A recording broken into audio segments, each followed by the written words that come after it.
What? What?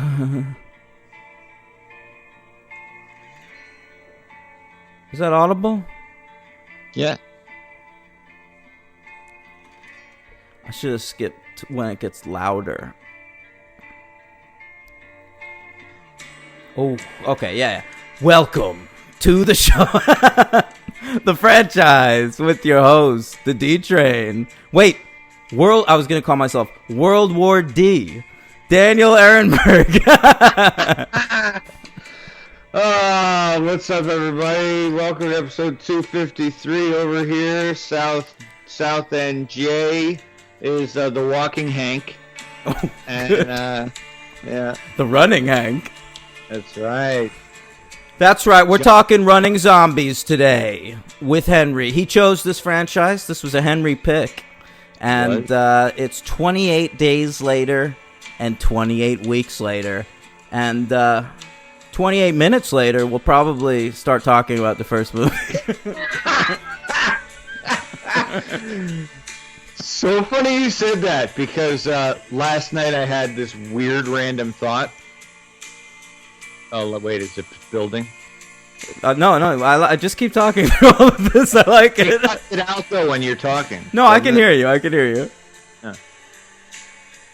John Murphy came close to being my offstage MVP. Oh, he's the fellow who did this score. He was Guy Ritchie's fella, and then Danny Boyle was like, "Well, I'm the other British director. I guess I'll use him too." Yeah. It's pretty baller. Oh, it's unbelievable. I love that guy, John Murphy. He's great. He's the best part of that Sunshine. His score to Sunshine is fucking phenomenal. That's used now all the time. I know, you hear it constantly. I hear it in like commercials and shit. Yeah, exactly. Yeah. Yeah. This was my pick. I wanted to cover this since the day we started as a part of the original list we did. I knew Dan had seen the first one. I didn't learn till last episode that he hadn't seen it literally, 17 years, something like that? Yeah, almost 18. Right.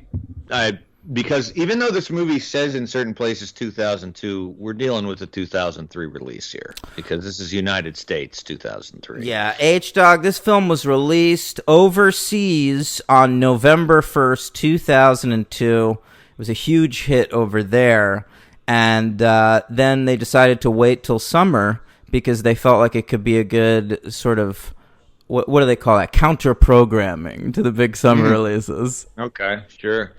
I saw it in theaters in 2003. No idea anything about it. Did you see it on the basis of Danny Boyle?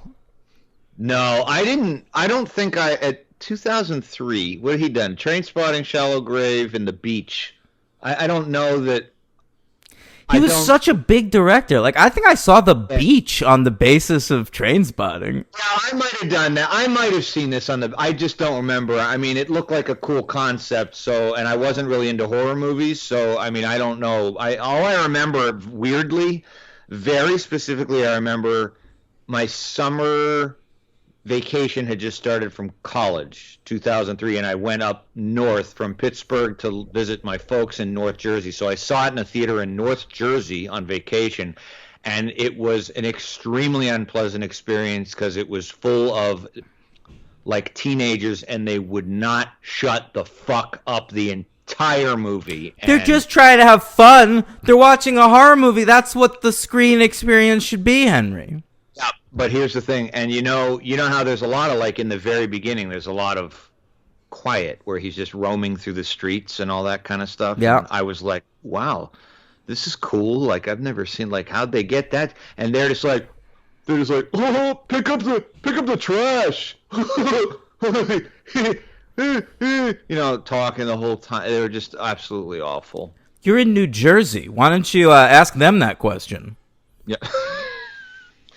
I was in the nice part. Mm-hmm. I mean, that's not even a good joke under the best of times. Pick up the trash.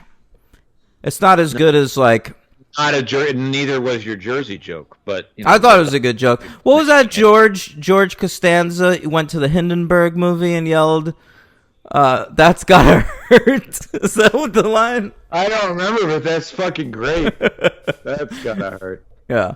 Yeah, but anyway, it was a very unpleasant experience, but I was able to. I thought the movie was amazing, and I was just left the theater like, wow, holy shit, like that was fucking great. And then, just kind of stayed with me, but I don't recall. I never got the video or didn't get the DVD for years. So, but I've seen it multiple times in the ensuing time. Now, how about you? DVD, right? Yeah, I think so. I don't remember seeing this in theaters. I didn't like it at the time. I mean, I can't say too much more. I didn't care that much.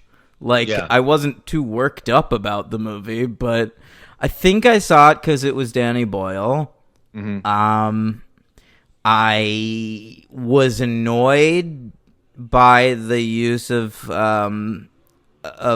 digital handheld camera. Which you still are, clearly, based on your Letterboxd review. Well, I just wrote what looks cruddy for art reasons. Yeah. I mean, it does. It does. I know what they're going for. It would probably look better now. It's just that digital cameras looked like shit back then. So, all of these movies that were filmed that way look like they're of a certain era, and it's almost it's like a 2-year period where directors became interested in digital technology before digital technology was ready for the movies. I noticed that before I watched the movie, I had read your review, and it's funny that you say that because I think that that's something that is extremely noticeable now. Like, really now. Like, I know that I rewatched this movie in the late aughts, and I just didn't think much of it. It was so noticeable then, though. Because I remember... But not in a bad way to me. Now it looks like... Now it's like, oh, that's 2003 digital cinematography. It stood out at the time just because it was so rare. I remember seeing the trailer for this movie, and... it clearly stood out. It came in between probably two really polished looking, great, Lord of the Rings and fucking Fast and Furious or something. And then it was this movie, and I think it had already come out in England, so the trailer had critic quotes and shit, which you don't usually see in theaters. Sure, that's true. Unless you're at the Angelica or something. Yeah, right. And so it was a weird movie, but you go back and watch shit like this, go back and watch Full Frontal by Steven Soderbergh, which is a movie I like, but it can be carbon fucking dated to 2002 just because of the way it looks. I saw that in the theater and I fucking hated it, but that was a misfire for me on Soderbergh. But I know what you're saying. I didn't even remember that was shot that way. It's not all he does things. He switches the camera, the film stock a lot in that movie. Yeah, I mean, who's the main perpetrator? Not to put it in a negative light, because it works a lot. But Mike Figgis is a big fan of shooting movies like that. Not just Leaving Las Vegas, but yeah.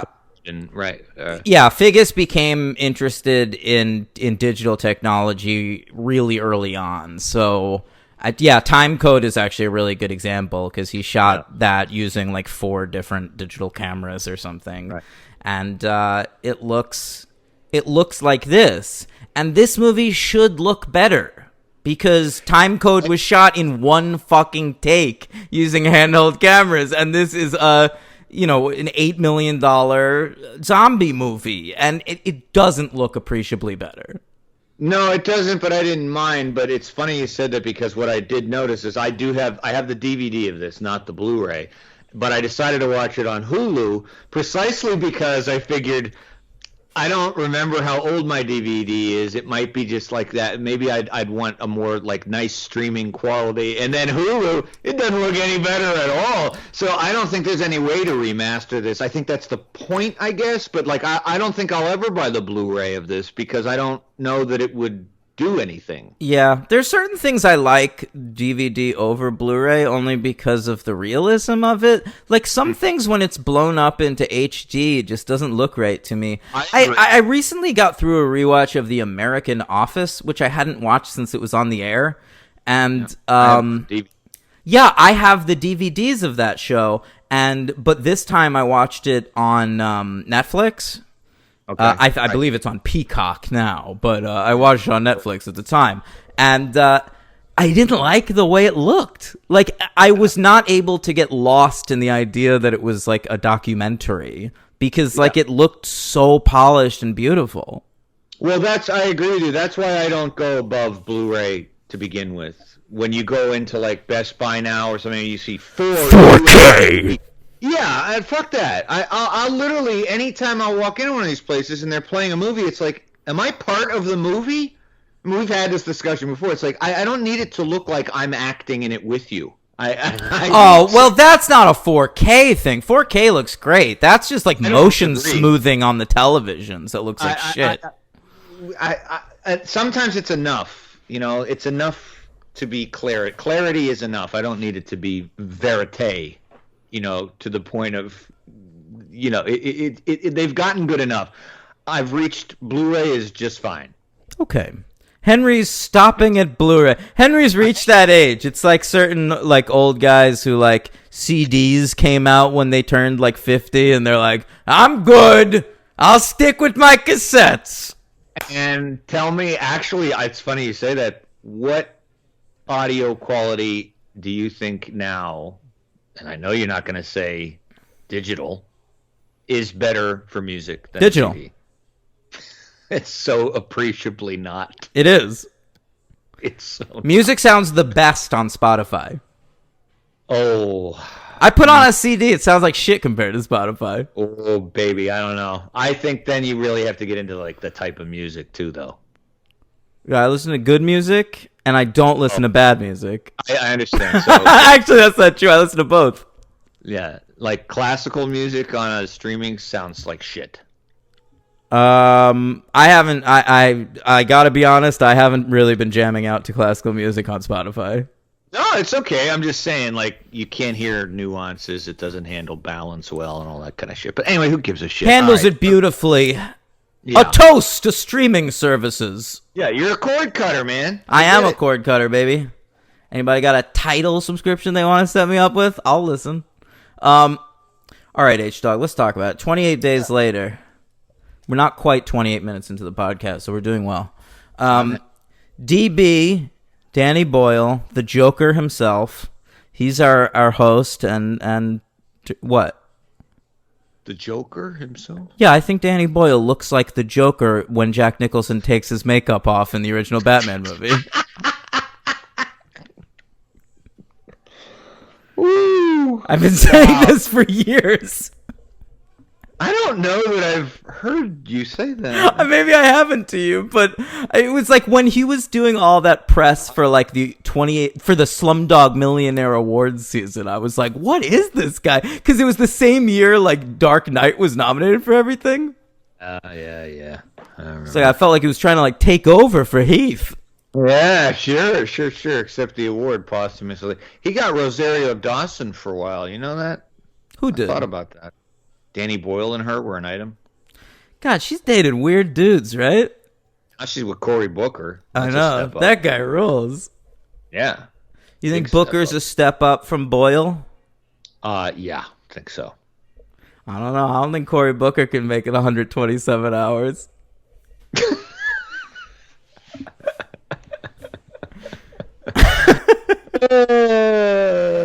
All right. So Garland wrote this movie, which is pretty notable considering where his career's gone the last couple of years. This fella, he had written the novel that The Beach was based on, so that's how he knew Boyle. The novel was, of course, a very celebrated novel. The movie less so, but I guess Alex Garland had a good enough experience with Boyle that he was willing to work with him again. So he goes to the fellow who produced The Beach. I don't remember the guy's name. And Don, that's Boyle's regular producer. What's his name? Trainspotting. Andrew McDonald. Yeah, that's the guy. They always work together, yeah. Oh, so he's like his Matthew Vaughn. Totally. Yeah, Yeah. that's Boyle and McDonald always, since Trainspotting and Shallow Grave, they always do everything together. Okay. So this Garland fella goes up to that guy and is like, "Hey, I have an idea for a movie that actually like might have like some mainstream respectability." And that guy's like, "That's wild. I don't make a lot of those." So they got Garland to write the script. They let him do it, and Boyle liked it so much that he's like, "Fuck it, I'll direct it." And so that's how that happened. Garland's career, of course, went on. He continued to write novels, but he also wrote Boyle's Sunshine, and sort of kept messing around in Hollywood. He wrote the Never Let Me Go adaptation. He wrote that Dread movie that was made, the urban one. But then, of course, his career totally launched with the great Ex Machina, which he both wrote and directed. And then he followed that up with, what was it? The Annihilation, which I don't believe he wrote, right? Did he? He might have. He wrote and directed that as well. Sorry. Yes, he did. Yeah. All right. And since then, he's created that Devs show over there on FX, and he's got a new movie that's recently been announced. So, I mean, he's a bit of an auteur at this point. Like, it seems like Ex Machina and Annihilation have really cemented him as a filmmaker. Like, I think from now on, like, everything Garland writes, he's probably going to direct himself. But this has taken him back to the very beginning of his career when he's still merely writing. And I think it's one of those examples that went well, where he wrote for quite a while, and then when he tried his hand at directing, it wasn't a fucking disaster. It was amazing. You know, it was like Ex Machina is his directing debut. I mean, that's makes me think maybe he could have made something out of 28 Days Later. Yeah, I don't know. I mean, that's a decade gap, though. You know, he probably got a lot of experience. Like, maybe he would like watching people do it. You know, I don't know. I mean, maybe he probably shadowed Boyle on this and Sunshine. Maybe I gotta think though. Like, I don't know. Ex Machina and Annihilation are both better to me than anything Boyle's made since like Trainspotting. Well, I don't agree with that, but I mean, Ex Machina is a masterpiece. Annihilation's 3 stars. Yeah, you're wrong about that one. And Annihilation's going to be a classic that's really going to stand the test of time, and you're going to sound stupid in like 10 years. Sure. But, yeah. Mm-hmm. Yeah. I don't know one thing about that fucking movie. I do. I remember a lot of the things. Mm-hmm. Yeah. Yeah. Like, I got an HJ during that movie. Fucking unbelievable. Essentially, you're saying your dick got annihilated during your viewing? Yeah, but that was only for like 15 minutes of it or something, you know, and the rest of the movie was great. And that was like early on, too. Like, we got out of the way. So you got the HJ, and then they like ventured into the bubble or whatever. Right. But so you stayed in the theater, no cleanup? Nothing. I gotta be honest, I don't think so. Yeah. I get it. I mean, if you're in the theater. I was into the movie. All right. The film came out in America June 27th, 2003, after coming out in England in November. On a budget of $8 million, it ends up making $85.7 million worldwide. About half of that is in America. It came in at number 66 at the American box office. Between, looks like, Phone Booth and Lost in Translation. Both movies I saw in the theater. Mm. Is it weird that Lost in Translation's my third favorite of those movies? Not at all. You know how I feel about that movie. Yeah, I know. You and I are in the minority on that one, on that masterpiece. Yeah. This film was nominated for a couple of awards, Henry. Oh, I had looked and I didn't see any that I thought would be relevant, but really, because the Saturn Awards nominated it for a few things. Oh, fuck you, Wikipedia. I don't think it said that on there. Or if it did, I missed it. It's been a little bit since we've heard that. Let's just... People love the themes, Henry. Let's pull that baby out. Yeah. Righty. Here we go. Looking for the Saturn Awards. God. This is brutal. It is. Saturn is between Uranus and Neptune. Saturn, whoa! Sci-fi best of films. Worth the wait, definitely. Yeah. 28 Days Later, my friend, is the winner of the best horror film of 2003 at the Saturn Awards. Good. Yeah, it beat such great films as Cabin Fever, Final Destination 2, Freddy vs. Jason, Jeepers Creepers 2, Texas Chainsaw Massacre Remake, former episode, and Underworld, future episode. The only one there that I thought Cabin Fever was quite good. I bet you did. You don't like Cabin Fever? You know what? I like Cabin Fever, but it's a little bit for edgelords. It's like... Explain to the old man. I think Cabin Fever is one of those movies like, oh, it's fucked up. It's so Totally. fucked, man. Completely, yeah. That's an Eli Roth shock value movie. Yeah. Sure, yeah. He put a Boy Meets World kid in the lead role, you know. He should have put more. I think Ben Savage would be good in a horror movie. Ben Savage. Don't you? I gotta. Who the fuck? I know the name. Fred Savage's brother from Boy Meets World. I don't fucking know. I didn't watch that. All right, Danny Boyle was nominated for Best Director of the Year, Henry. Okay. All right, I'm sorry to say he lost to Peter Jackson for Lord of the Rings, The Return of the King. Obviously. Yeah. That's an exterior film that looks amazing and the effect. It does look better. Amazing. I'll give it that. I don't think so. It's got a lot of CGI looking good. The CGI looks good in that movie. Listen, that is not my problem with that movie. All right, 28 Days Later, Alex Garland also nominated for the Best Writing Award, but he lost to Fran Walsh, Philippa Boyens, and Peter Jackson for The Lord of the Rings, The Return of the King. Yes. Okay, this film was also nominated for one MTV Movie Award. All right, let me pull that up. Please do. I want my MTV. Beautiful. Henry, the breakthrough male performance.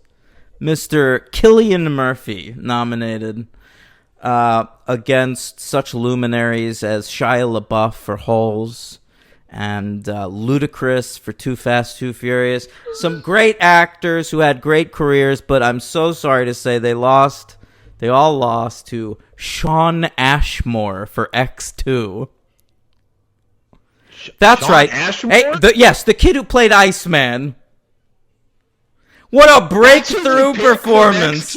Yeah. Breakthrough performance, Henry. And listen. Yikes. You might think Shia LaBeouf and Cillian Murphy and Ludacris are having better careers and that maybe they had the breakthrough male performances of the year. But what you're not taking into consideration is that Shawn Ashmore is a recurring character on ABC's The Rookie, Sunday nights at 10 on ABC. Starring Nathan Fillion. Oh, well, he's your guy. That's the only reason I watch it. Yeah, so he's over there playing a lawyer. He's going to get married to one of the cop characters. Don't even worry about him. Yeah, don't worry about it. Yeah, I think they missed the boat on that one. I'd say Cillian Murphy had quite a stratospheric launch on this movie. I was looking him up last night, just seeing this was it for him, man. This did it. This got him. 2 years later, he's fucking Scarecrow in Batman Begins, and then he's just off to the races with everything. What do you mean off to the races? It never really happened for Cillian Murphy. Oh, no, he's not anything at all. He's not. We thought, listen, when 28 Days Later came, don't shake your head and roll your eyes at me. Like, Henry is looking at me like I'm being an asshole about this. What career has Cillian Murphy had? Like, this movie was supposed to launch him. We thought he was going to be a big movie star. He had Oscar buzz a couple of times. We equate sometimes differently. I feel like when we have these discussions, sometimes when you say launch, like you mean, and I mean this sincerely, you mean like launch like a Tom Cruise type of celebrity. And I don't really a think movie like star. that. But, well, this is what I'm saying. We've had these conversations. Like, I mean, what would you have him do? I mean, by those standards, I guess, like, do you mean like a Tom Hardy even, or not even Tom Hardy? He never reached Tom Hardy level. Look at this Murphy guy. Let's look at it. I want to walk you through it. Look, 2002, 28 Days Later, right? That launched him. The next year, you don't even look at because he accepted those roles before 28 Days Later came out. Well, you know that. It doesn't even matter. What we're looking at next is 2005. This is the year where he was supposed to launch into the stratosphere. 28 Days Later was the stepping stone to this year. So he plays the main villain in a Batman movie. He plays the main villain and the second lead in a Wes Craven film, Red Eye. And he plays the lead in a movie that was supposed to have Oscar buzz that year, Neil Jordan's Breakfast on Pluto. Okay? Right. And you know what, man? It just didn't happen. After that, it just didn't happen. In 1 year, he works with Nolan, Craven, and Neil Jordan. Yeah. I mean, what do you want, though? That, to me, is... And then for the rest of his career, the only notable director that has ever hired him is Christopher Nolan. I just don't think he... I don't... You know... I've seen the guy throughout his career. What are these? Perrier's Bounty, Peacock, Retreat, Red Lights, Broken, The Minutes, Aloft, Transcendence, Anthropoid, Free Fire. These are the movies you're pointing at that he's a movie star? I don't know what your qualification is. I don't get it, I guess. Cillian Murphy was a guy that was supposed to be a movie star. Supposed to be according to who? According to Hollywood. Hollywood tried. He got a push. All right. I mean, he didn't live in Hollywood. He doesn't live in Hollywood now. Maybe he doesn't give a shit. I mean, I don't know. He's certainly popular, and everybody knows him now on Peaky Blinders, a show you refuse to watch. Everyone knows him from that. Nobody knows that show. That's such bullshit! Oh my god, that show's so popular! It is not a popular show. Okay. I can't with you sometimes. And it's bullshit anyway, because of course he retreated to television. That's what you do. He didn't make it in movies, so he ended up on basic fucking cable. He didn't make it in movies. He didn't. In the last 5 years, I've seen him in the theaters in The Heart of the Sea, Anthropoid, Free Fire, and Dunkirk. And no one gave a fuck about any of those except Dunkirk, in which he played Shivering Soldier. Right. This is like the dumbest conversation. It is not. I'm making you sound dumb. I got news for you. No, you're not making. You're making yourself sound completely incoherent. I'm having an argument. I'm right about this. I'm giving you the receipts are all here. Your receipts. I mean, I guess you value it by money making. I don't know. Like I said, you're Tom money Cruise. Making, cultural impact, critical reception, anything. He's in a lot of shit that just comes and goes. I get, but see, the thing is that we've always differed on this. Like, I'm sure you don't consider Brendan Gleeson a movie star. He's a movie star to me. Brendan Gleeson is a very successful actor. Brendan Gleeson never got a push to be a movie star. Cillian Murphy is one of the most handsome men in the world. I'm sure he's been on People's Sexiest Man Alive lists. This guy had every tool to be a movie star, and audiences didn't care. Okay.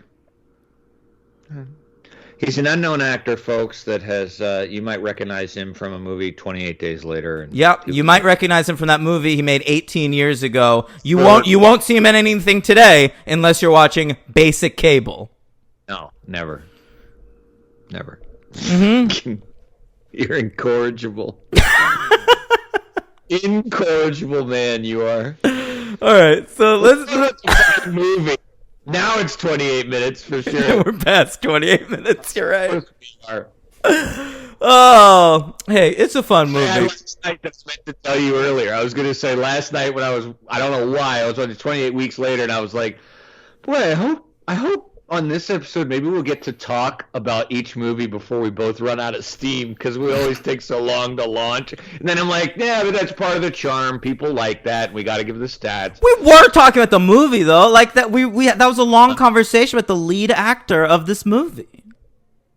Well, I mean the content of the movie itself. All right, well, let's talk about it. It opens in a research facility.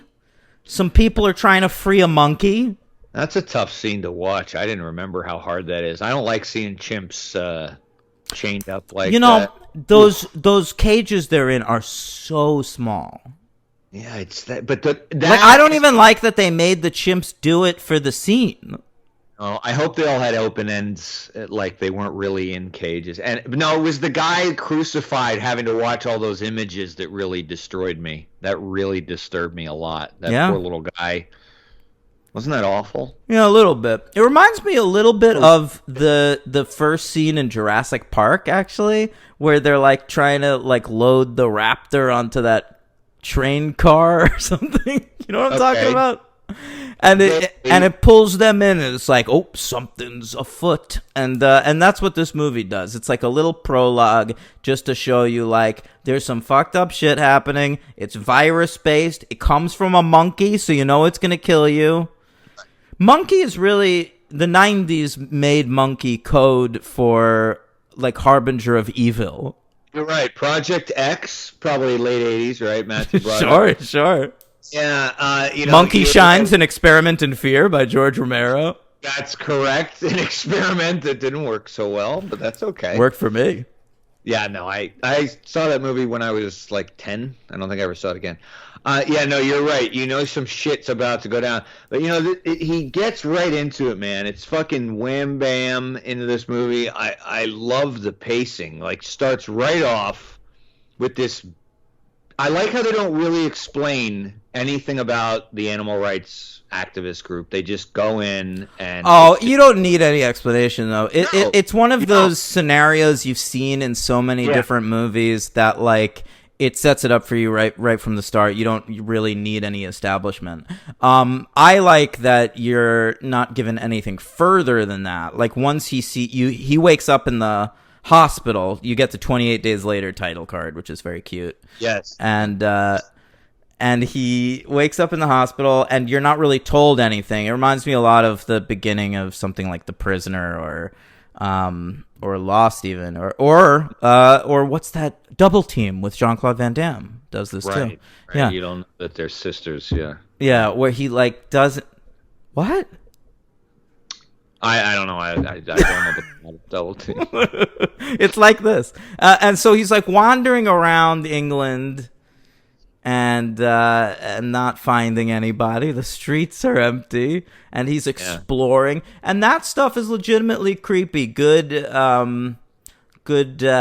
Boyle setting the scene there. Real shit too. I was checking that out. I always knew that. But you know what it reminded me of, that scene? It reminded me of the opening of Vanilla Sky, when Cruiser's walking around New York. Yeah, I thought about that too. It's funny because like that used to be such a creepy image, like for years, Right. like empty cities, and now it's just it's the world.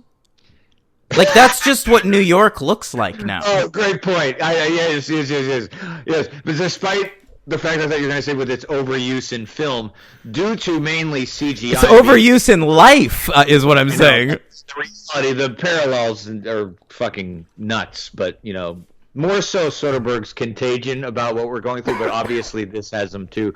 But You're right, but I was thinking cinematically. Like I remember when I saw Vanilla Sky in the theater, and I was just like, "What, you got something in your throat?" Wrong pipe. Uh-oh, wrong pipe, folks. Wrong pipe. I'll let him recover from No, the right you keep pipe. talking. I'm going to. That's what I'm doing. I'm Oh, talking. great. You get your shit together.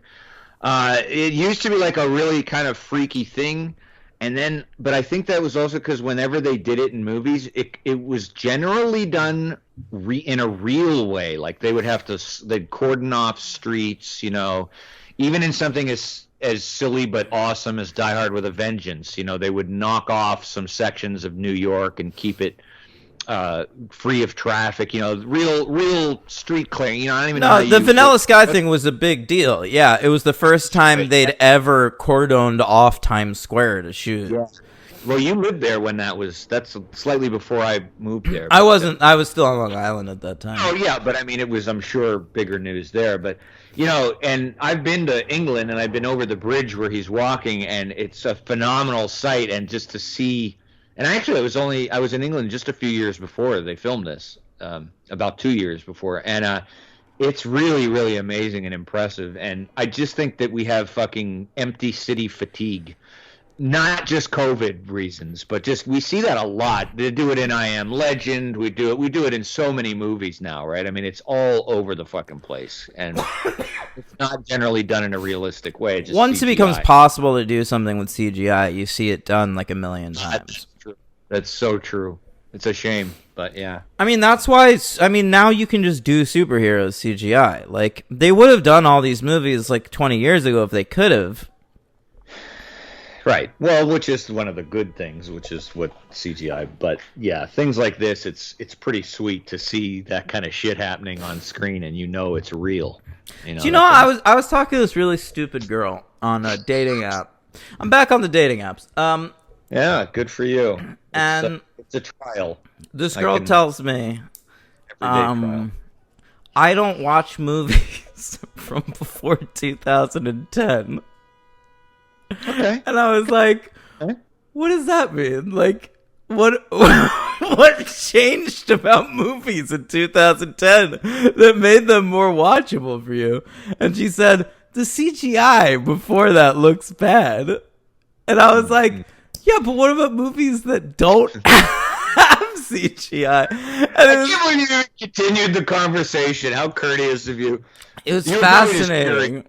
Yeah, I was just curious to see where she was going with it. Yeah, right. Yeah. No, that's good stuff. Yeah. Here, I have it pulled up. Uh-oh. The graphics have gotten so much better. That's what she writes. No Godfather for me. And then she says, the last movie I enjoyed was Venom, and I keep trying to like Suicide Squad. Wow. And I Boy, was like, you don't have to keep working at that.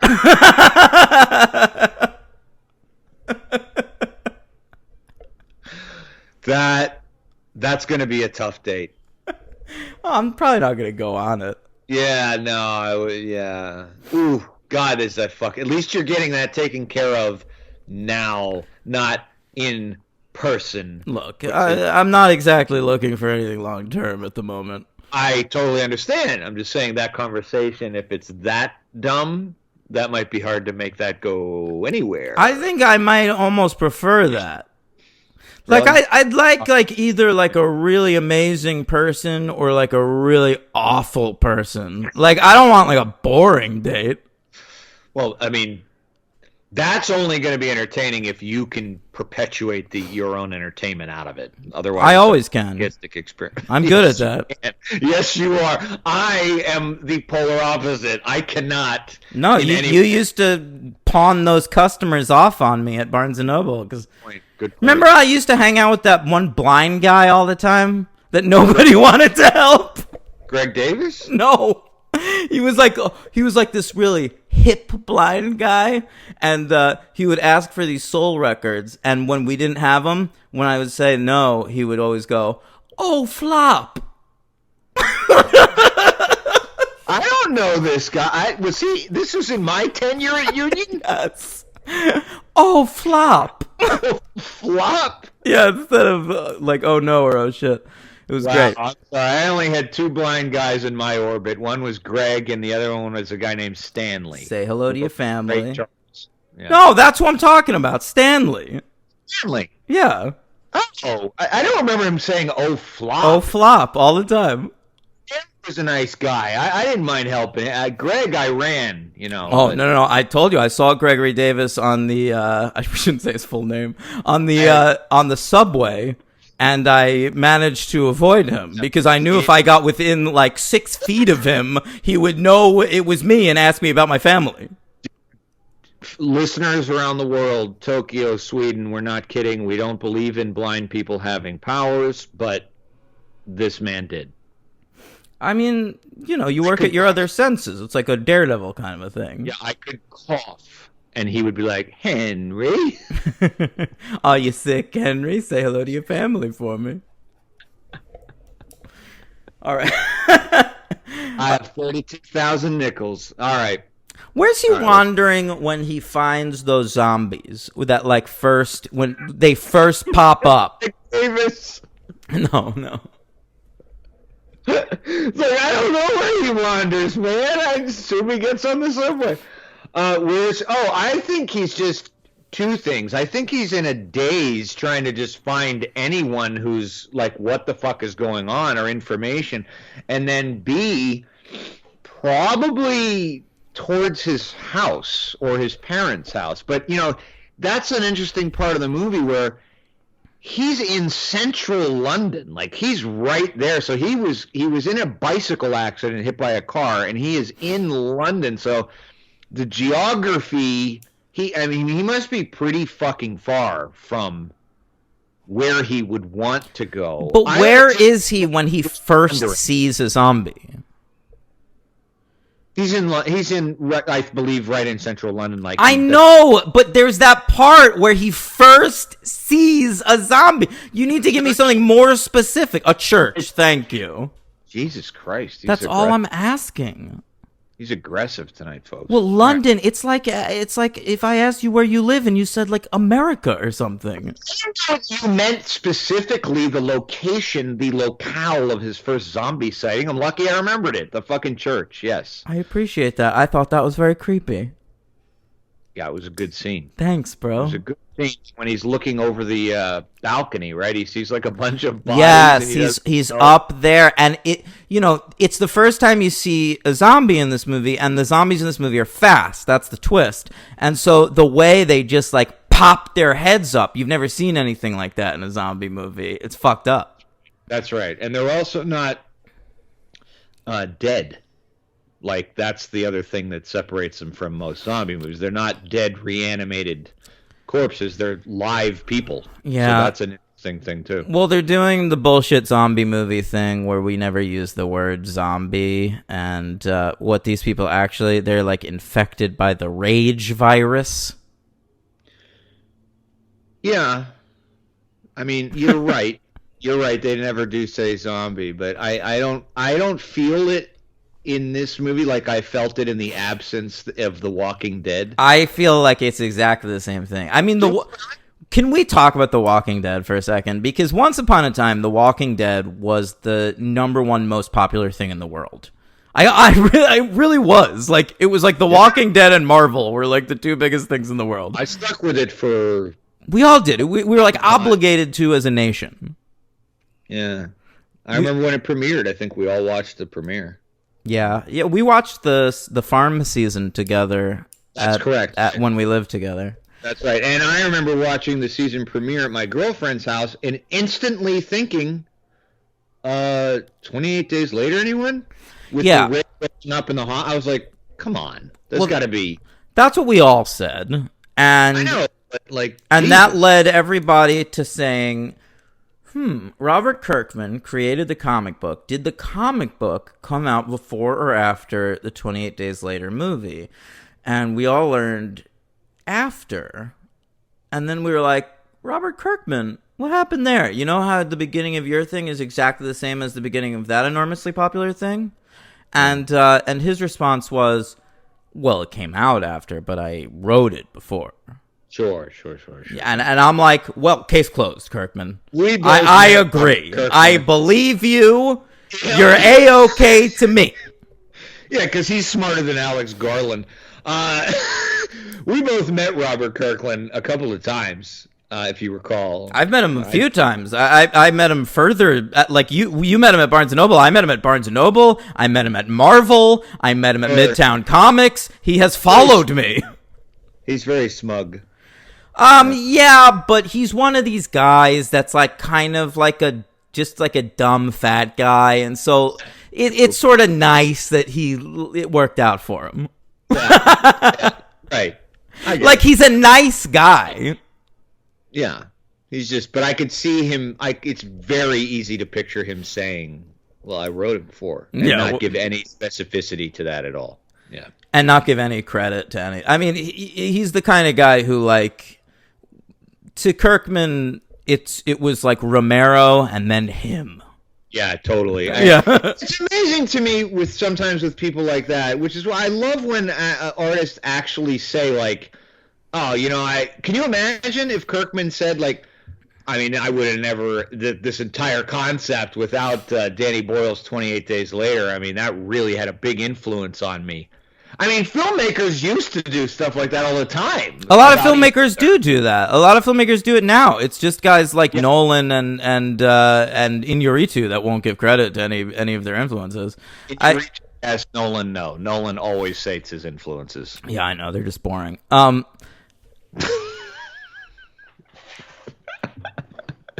Okay. So... Wait, where was I going with this Walking Dead So he's comparison? in London. You wanted to know, like, he sees first zombie in the church. Yeah. He hits him with a bag of, like, Coke and candy. And he gets out. And I guess that's when they all start chasing him. And then Naomi Harris finds him. Right, with her boyfriend. I mean, that boyfriend's... They're not together? Not even remotely. They're clearly strangers who met during this All right, thing. Jesus. I feel like we're both coming at each other hard tonight. I am at all. I'm just trying to correct you. That's all. It's kind of important. Okay. Kind of really important to the You know, story. I gotta say, I had no memory of Naomi Harris being in this movie, and I had no memory of Naomi Harris having a career in 2002. Well, do you consider that she did, or what do you think? What do you mean? You think she made it? Naomi Harris made it! She's an Oscar-nominated actor! Now I'm fucking with you. Because I don't know. To me, she made it. She was in Skyfall. She's been in a million fucking things. Yeah, she's Sexy Moneypenny. That's right. That's right. Right? Yeah. She's a movie star. Naomi Harris. I think she is a movie star. She was nominated for a fucking Oscar relatively recently. All right. And, the last thing I saw her in was a rock movie. So that's something. She made it for sure in your head. Yeah, for sure. That's how you make it. Naomi Harris, Cillian Murphy. By the way, spoiler alert out of the way. I did not think this would happen, but Naomi Harris, my MVP. Is that right? Not mine, but she's very good. She's already good here. Honestly, like Cillian Murphy, he's awesome in this. He's great. I like Cillian Murphy. He's a good actor. I think Red Eye is his best performance. It's a fun movie, but yeah. But I think he's just a little bit of a blank slate in this movie. You need a guy who's really, really watchable, and I'm not sure he's it. I'm not sure he has the charisma for to carry the movie. And I say this mostly as somebody who was just sort of like kind of enjoying the movie, and then I felt like the movie, I was able to connect with it more once Naomi Harris showed up. And then I was able to connect with it even more once Brendan Gleeson showed up. Because, like, I don't know, like, those two, Naomi Harris, for some reason, just has the charisma, and Brendan Gleeson is a character actor who can pull you in, just creates a character within 30 seconds, and you're in. Whereas Cillian Murphy, to me, the whole movie never really rose above handsome lead. I didn't get that. I never did out of his performance in this movie. I think he's got a tendency, if he's in the wrong role, to look like a little bit like sleepy. He's kind of got one of those stony faces that, like, it's an interesting face. It's like, architecturally kind of odd, but I think he can glaze over if it's the kind of the wrong role. But in this one, I think he does a very convincing job. Like when he says he's a bicycle messenger, like I didn't doubt that for a second. Like may give him a dumb job where I have to be like, oh, like I didn't even think about twice. I was like, yeah, he would be a bicycle messenger. It makes sense. I appreciated that line too, and it seemed like a really natural, like low key British movie. Like it almost seemed like a pandemic happened just like in the middle of like what's the Four Weddings and a Funeral guy? One of those movies. Four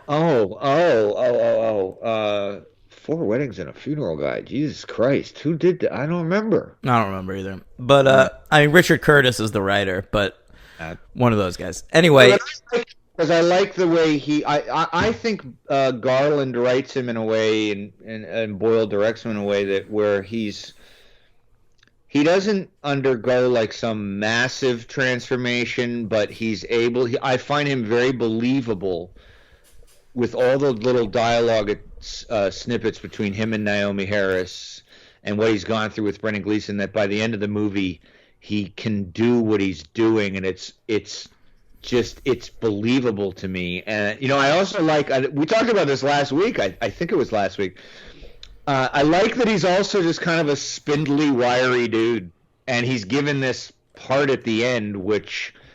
Yeah, but he looks like a model. Well, yeah, okay. I mean, I know what you're saying, but I mean, you know what I mean. Like, he's not some Hulk. He's not. No, and you could easily have made this character like an ex-military guy or something. Yeah, and he'd be through the hallways at the end. Even Walking Dead. I mean, Kirkman takes the originality out of anything, so he makes his lead a cop. Right. Yeah. True. 2 cops in the beginning. Mm-hmm. Yeah. But yeah, I liked Murphy's performance in this from beginning to end. I think he is kind of a big anchor, but it's really co-anchored with Naomi Harris. And what I like about her character and the way she plays it, is she's pretty cold in the beginning, but it doesn't feel forced when she becomes more warm, and I think that's because of also who's around her. They've got Brendan Gleeson sort of bringing out some stuff in her. They've got that great scene in the shopping market. Yeah, which is incredible, where they're playing AM 180 from one of my favorite bands of all time that you never hear in anything, Grandaddy. Really exciting for me. There's a lot of classical sort of music that's also like been retrofitted with some either beats or just different sounds in the background. That's good too. There's a lot of it in here. I did not remember how much there is. It's really smart to bring in Brendan Gleeson and his daughter immediately when they meet Naomi Harris, and especially once they kill off that Mark guy, because it is less interesting if it's like a single man, like an attractive single man and an attractive single woman wandering the zombie landscape. Then you bring in Gleeson, who's like a dad figure, and his daughter, who's like supposed to be 15 or 16 or something, and then like you've got this family dynamic that almost reminded me of like a more dramatic version of what they're doing in Zombieland. Okay. You've never seen that? Okay. No, I'm waiting for. Yeah, Gleeson is like the Woody Harrelson, and and Hannah is the Abigail Breslin. Yeah, and I think I actually didn't really think about that, astonishingly, in that. Yeah, this could have easily been. Might have worked on a different level, but this easily could have been Naomi Harris and Cillian Murphy just by themselves navigating, but they don't do that. They bring in, and also the way they find Brendan Gleeson I mean, in the Twilight era of movies, like once like Twilight and Hunger Games came out and like young adult movies were like the way to go, this would absolutely have been a two-hander between them. yeah, I It know. would have been like that movie fucking Passengers with Chris Pratt and Jennifer Lawrence. Yeah, imagine adding a Brendan Gleeson and a woman, young girl to that. What, you got a Michael Sheen in there. He's like a robot bartender, I think. Right. Yeah, that's right. Yeah, David Frost. Yeah, but the set pieces also make this movie. You know, like I imagine like the high-rise building. You know, and just it's just an extremely original movie. I mean, it really is. If you just, you know, Well, the you go, zombies- you can tell it's original because you go through and you can find what it influenced years later. Like even the high-rise building that you're talking about, I was like, oh, it's like Attack the Block. Oh, sure, I saw that. Yeah. And, you know, just the idea of going up that staircase. I love another little touch that I love that almost I think goes unnoticed is that Naomi Harris, they're running up the staircase to reach that apartment. And she says, "Do you need to take a break?" And he's like, "No." And then he's like, "Stops." She's like, "Yes, I do." And I love the implication is that not only is she way tougher than him, but that he's a fucking bike messenger and he's out of breath. Yeah, but that's some stock shit, though. That's just showing, oh, the woman's tougher. No.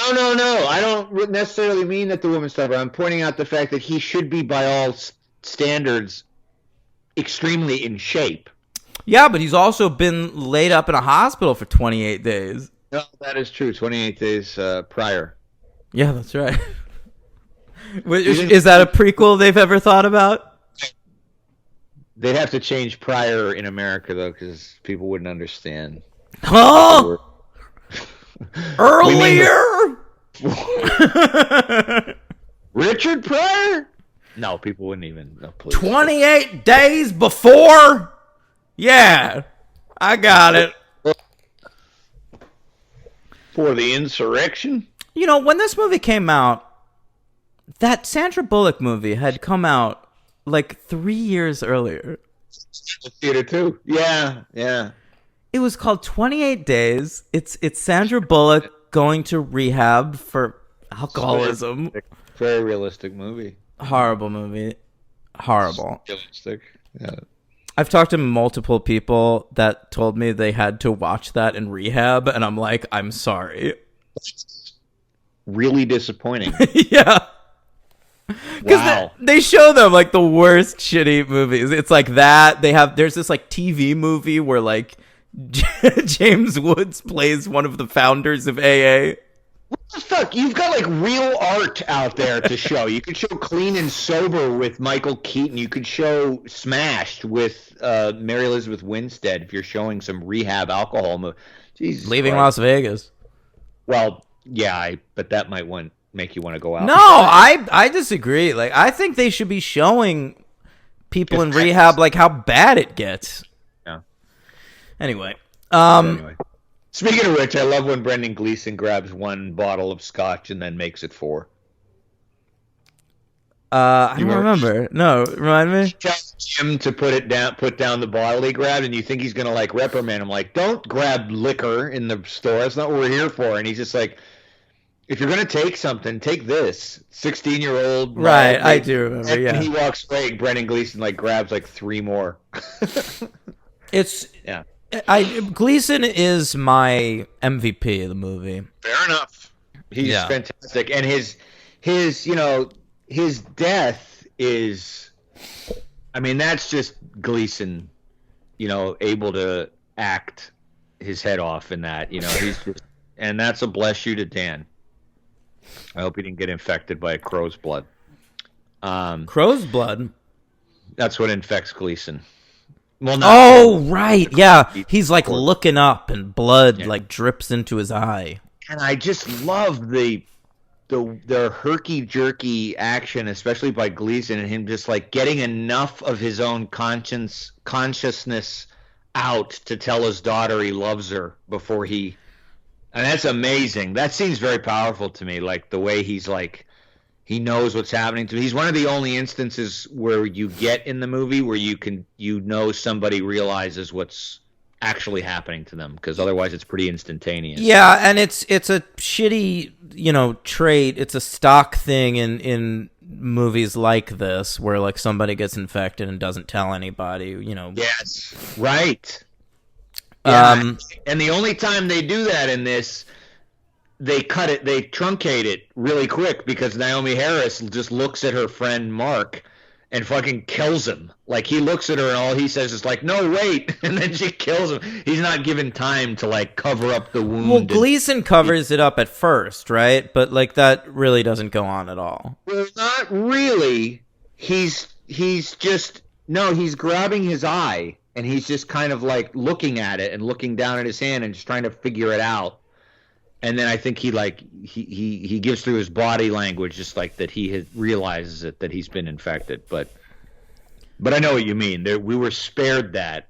Spared the guy who's infected but won't tell anyone, and that was nice. Yeah. So they finally get to Terminus, and and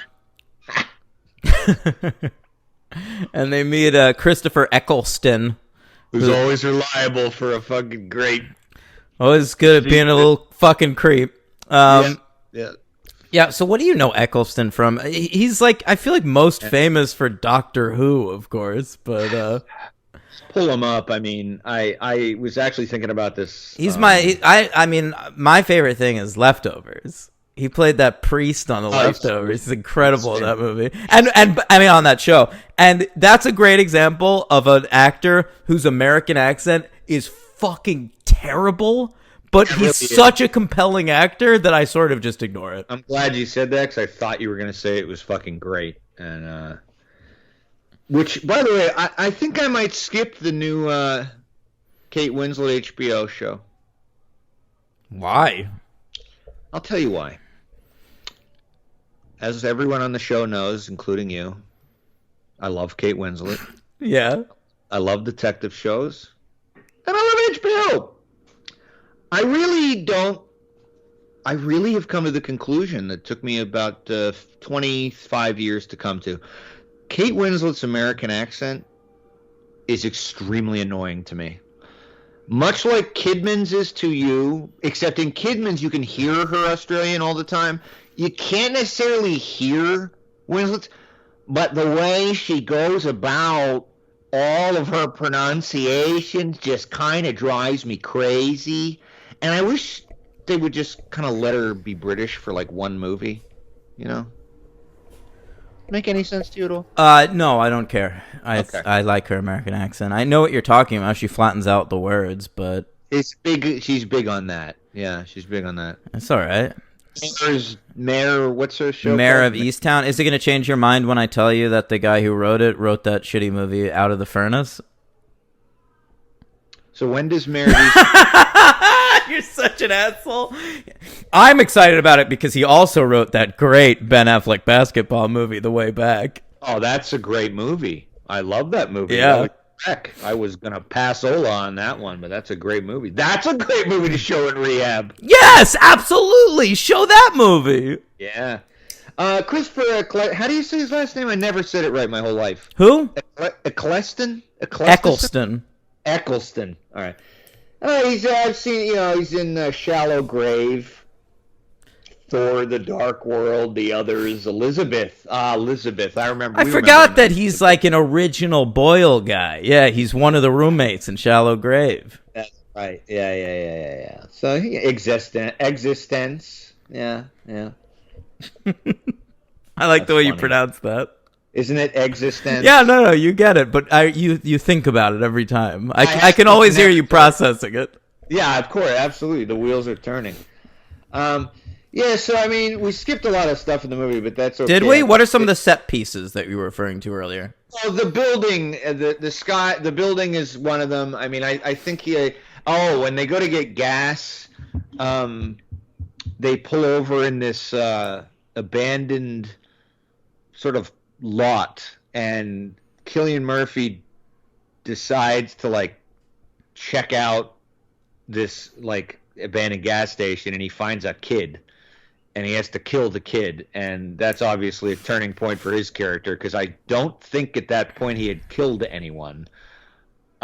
And he comes out and he's just kind of brushes it off, even though Naomi Harris doesn't. But that's a great location. I also love the location of his house. That was Carl, by the way, he killed. Ugh, not too. I think, isn't he actually dead now on that show? I think they finally did kill Carl. I was in the. I believe when they killed Carl, I stuck around for one more season because I was like, oh, a season without Carl. Count me in for one more round, and then I was done. Did Carl ever get to fuck that cute girl with the big nose? No, I know what you're talking about. Yeah, no, I don't think so. I like the house too. I really love all those sequences when Cillian Murphy finds his parents and they leave him that note. Oh yeah, I forgot about that. There's a lot in this movie that I appreciate Garland not explaining. And it's the kind of not explaining that works for the movie that's like under 2 hours. Like some movies I feel like are written to a point where you're like, wait a second, I need this to be explained. Give me some more. I don't think you need any of that. Everything is there in like a photograph or a little note, you know. I never want explanation of anything. I don't need to know anything about plot. I only watch stuff for characters. And 28 Days Later, it just does not give me great characters, and that is ultimately my problem with the movie. And I agree. I think it is a movie that is told with great care, and the script really is good, even though it occasionally plays like a first-time screenwriter's script. I like when they go to his parents' house because you get a little bit of backstory, and although I don't believe that Naomi Harris would have gone with him to his parents' house, I would have been like, no, let's go anywhere else. So those are plot points that are questionable in both this movie and the next one as well. Yeah, well, I'm going to go ahead and question them in both. Sure. No, absolutely. Yeah. Absolutely. I sometimes in smarter horror movies, though, like this, I forgive the usual don't go behind that door syndrome because it's just, but, I mean. Well, I think this movie has enough of that sort of thing that it isn't like a smarter horror movie. Like, I wouldn't call this, like, people love to use that stupid term elevated horror now to like refer to horror films that are like really art. And like Hereditary or yeah, whatever. And I don't see this as that. Like, this is like a wham bam thank you man zombie movie. It looks like crud. It doesn't really have any characters in it. Like, I don't think this belongs with like the Romeros and like the zombie canon or whatever. I absolutely do. I know you do, and I think a lot of people do, and I think that's okay. It's okay to like to this movie. It's okay to love this movie. I think it's a compelling movie, and I definitely liked it more as an adult than I did at the time. Yeah. But I don't know. To me, it's a missed opportunity. I think you could do more with this premise. I think the choice to film it with that camera is that really irks you. It's bad right from the start. It's an annoying choice, and I'm not saying the next one looks better because it's filmed using HD or whatever. I'm just saying, like, for this movie, it makes the movie look flat and dull and of the time. Yeah, I feel like one of the reasons for me though that the camera stock works is for that sequence that extended 45 minutes, maybe even an hour of the movie in the house in the military compound sort of thing. You know, I love how it plays with the shadows and the darkness and the hallways of that Victorian like mansion, and when they make the women put on the red dresses and the rain at night, like it has a very like kinetic effect that I think is achieved because of that film stock. I think it's like purposely blurry, and I could easily understand if that's annoying. Totally get it. but I feel like it aids the tension. Like, and when he ratchets up the tension, especially with the music that you played in the beginning. The music aids the tension. Yeah, but so does the direction. I don't think I don't think that the look of this movie aids anything. I think it's an active fucking hindrance for an hour and 50 minutes. Yeah, I don't think that. I think it gives it a sort of a different realism to it that I think is kind of fly on the wall. It's not. It makes me. I'm never forgetting that it's a movie. It pulls you out. Yeah. Yeah, it doesn't pull me out. I'm picturing Danny Boyle with his fucking Harlequin grin holding that camera. We could talk about really briefly before we wrap up. $8 million. Pretty impressive, though. I guess. It looks cheap. $8 million, man. All those locations, all that crowd control and extras and fucking it's pretty impressive, man. I mean, granted, you got a lot of actors on here probably taking about $10K in salary at most. I mean, you don't have any actors here that warrant a salary. Jason's probably the highest paid actor on this set. Maybe. Yeah, I think he just came off again. Well, no, it would have been simultaneous filming, probably Gangs of New York. But Boyle's probably the highest paid guy on set. Actually. Yeah, it's true. But yeah, I don't know. I absolutely love this movie, and I actually, I do disagree with you on the characters. I love the characters. I really feel like you get to know them as well as you can get them. Hannah, tell me one thing about Hannah. She has a dad. Oh wow. She takes Valium. It's a character trait. Yeah. She has. Oh, you know what? She has incredible balance because at one point she's holding on to the back of a mirror, and her feet are elevated, and that is very impressive. You're impressed with that? Obviously, she's a ballerina of some kind or a gymnast. It could be. The actor never worked again, so. I did see that, which that was kind of sad because I thought she was good. She was a compelling kid actor. She wasn't irritating or anything. Oh yeah, anytime I see a kid actor in a movie that's not bad and never worked again, I assume some adult fucked her. I assume someone ruined her life. You think that's what happened to her? No, I mean, I don't know for sure. This is totally spurious, but like now, like that thought comes across my brain every time I see that. How sad is that? I know. Yeah. Oh boy.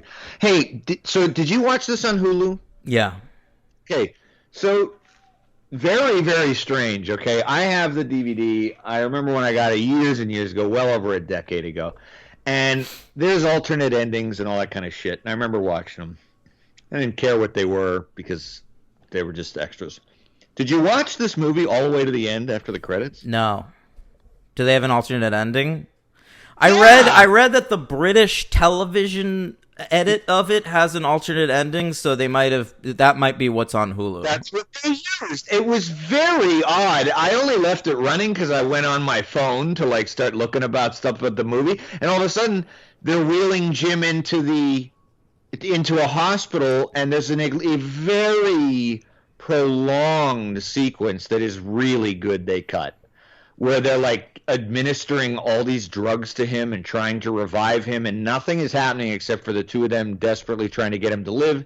He dies on the table, and they walk out, and that's the end of it. And well, that's a little World War Z-esque. I don't know. I like this ending with the airplane. This is actually... It warrants its hope, this movie. I agree. It earns that. Yeah, yes. I think that's also a clever thing that I haven't really seen in other zombie movies. Like, it's okay to end a zombie movie with, like, The Cure is like, whatever, someone's got that. Or to end with, like, a personal victory, and then it's like, but the greater war rages on, But, like, I like the idea of setting a zombie movie in England, and then at the end of it going, like, yo, things are all right elsewhere. They're just fucked over there. Yeah, that is very, very interesting. There's only one line in the movie that, unless Eccleston says something, which I don't recall, there's only one line in the movie that implies it's happening worldwide. And that's when when Cillian Murphy first meets up with Naomi Harris, and she's explaining to him how people were losing contact, and she goes Paris, and then this, and then she goes, and then we lost contact, and then New York went dark. So in that moment, it's implied it's worldwide, but I like to think it is much more fascinating to think like this is just happening in England, even though. Well, the thing is, like, nobody really knows. Like, of course, there's going to be a media blackout in England. Right.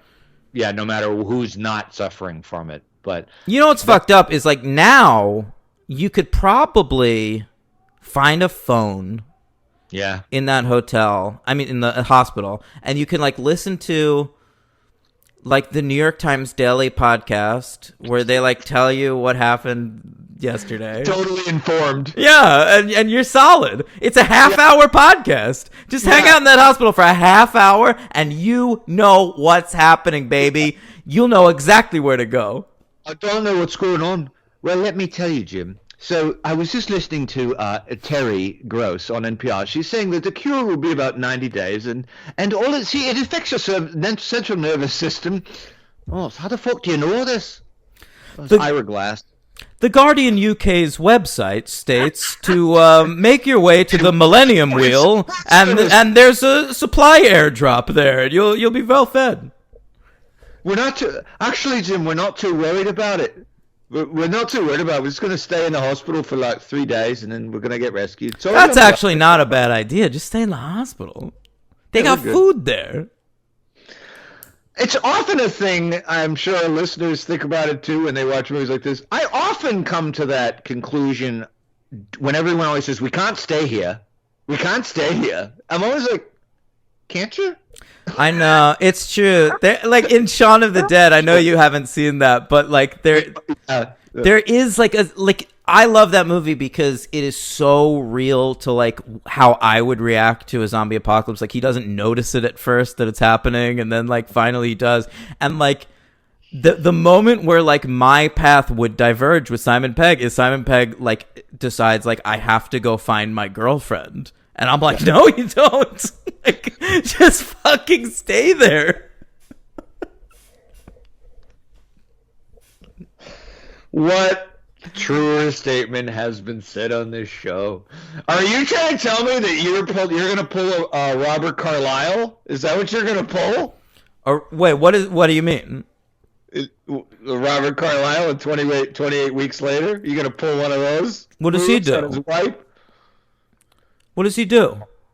Oh, I know what you're talking about. No, like, that's the problem, is Carlisle goes and, like, finds his wife because, like, he wants to speak to her or whatever. Go and find his wife. What am I thinking of? Kids do that. I meant pull a Robert Carlyle. He fucking leaves his wife in the house when she's screaming for him. Don't go, don't leave me. That's not even... I sort of understand Carlisle in that moment. I knew you were going to say that. Well, I think you're meant to be put in a weird moral. Of course, yeah. I don't think the movie's like making a choice. I think it's a. Maybe I'm just making the wrong choice. But anyway, all right. Let's. I love this movie. It's one of my favorite horror movies ever. Period. End of sentence. And I'm sorry Dan didn't like it a little I like more. it. It's good. A little more. I thought maybe you'd have like a big old turnaround, but I jumped from a 2 to a 3. Well, that's something. Boy, it was a 2. Yeah.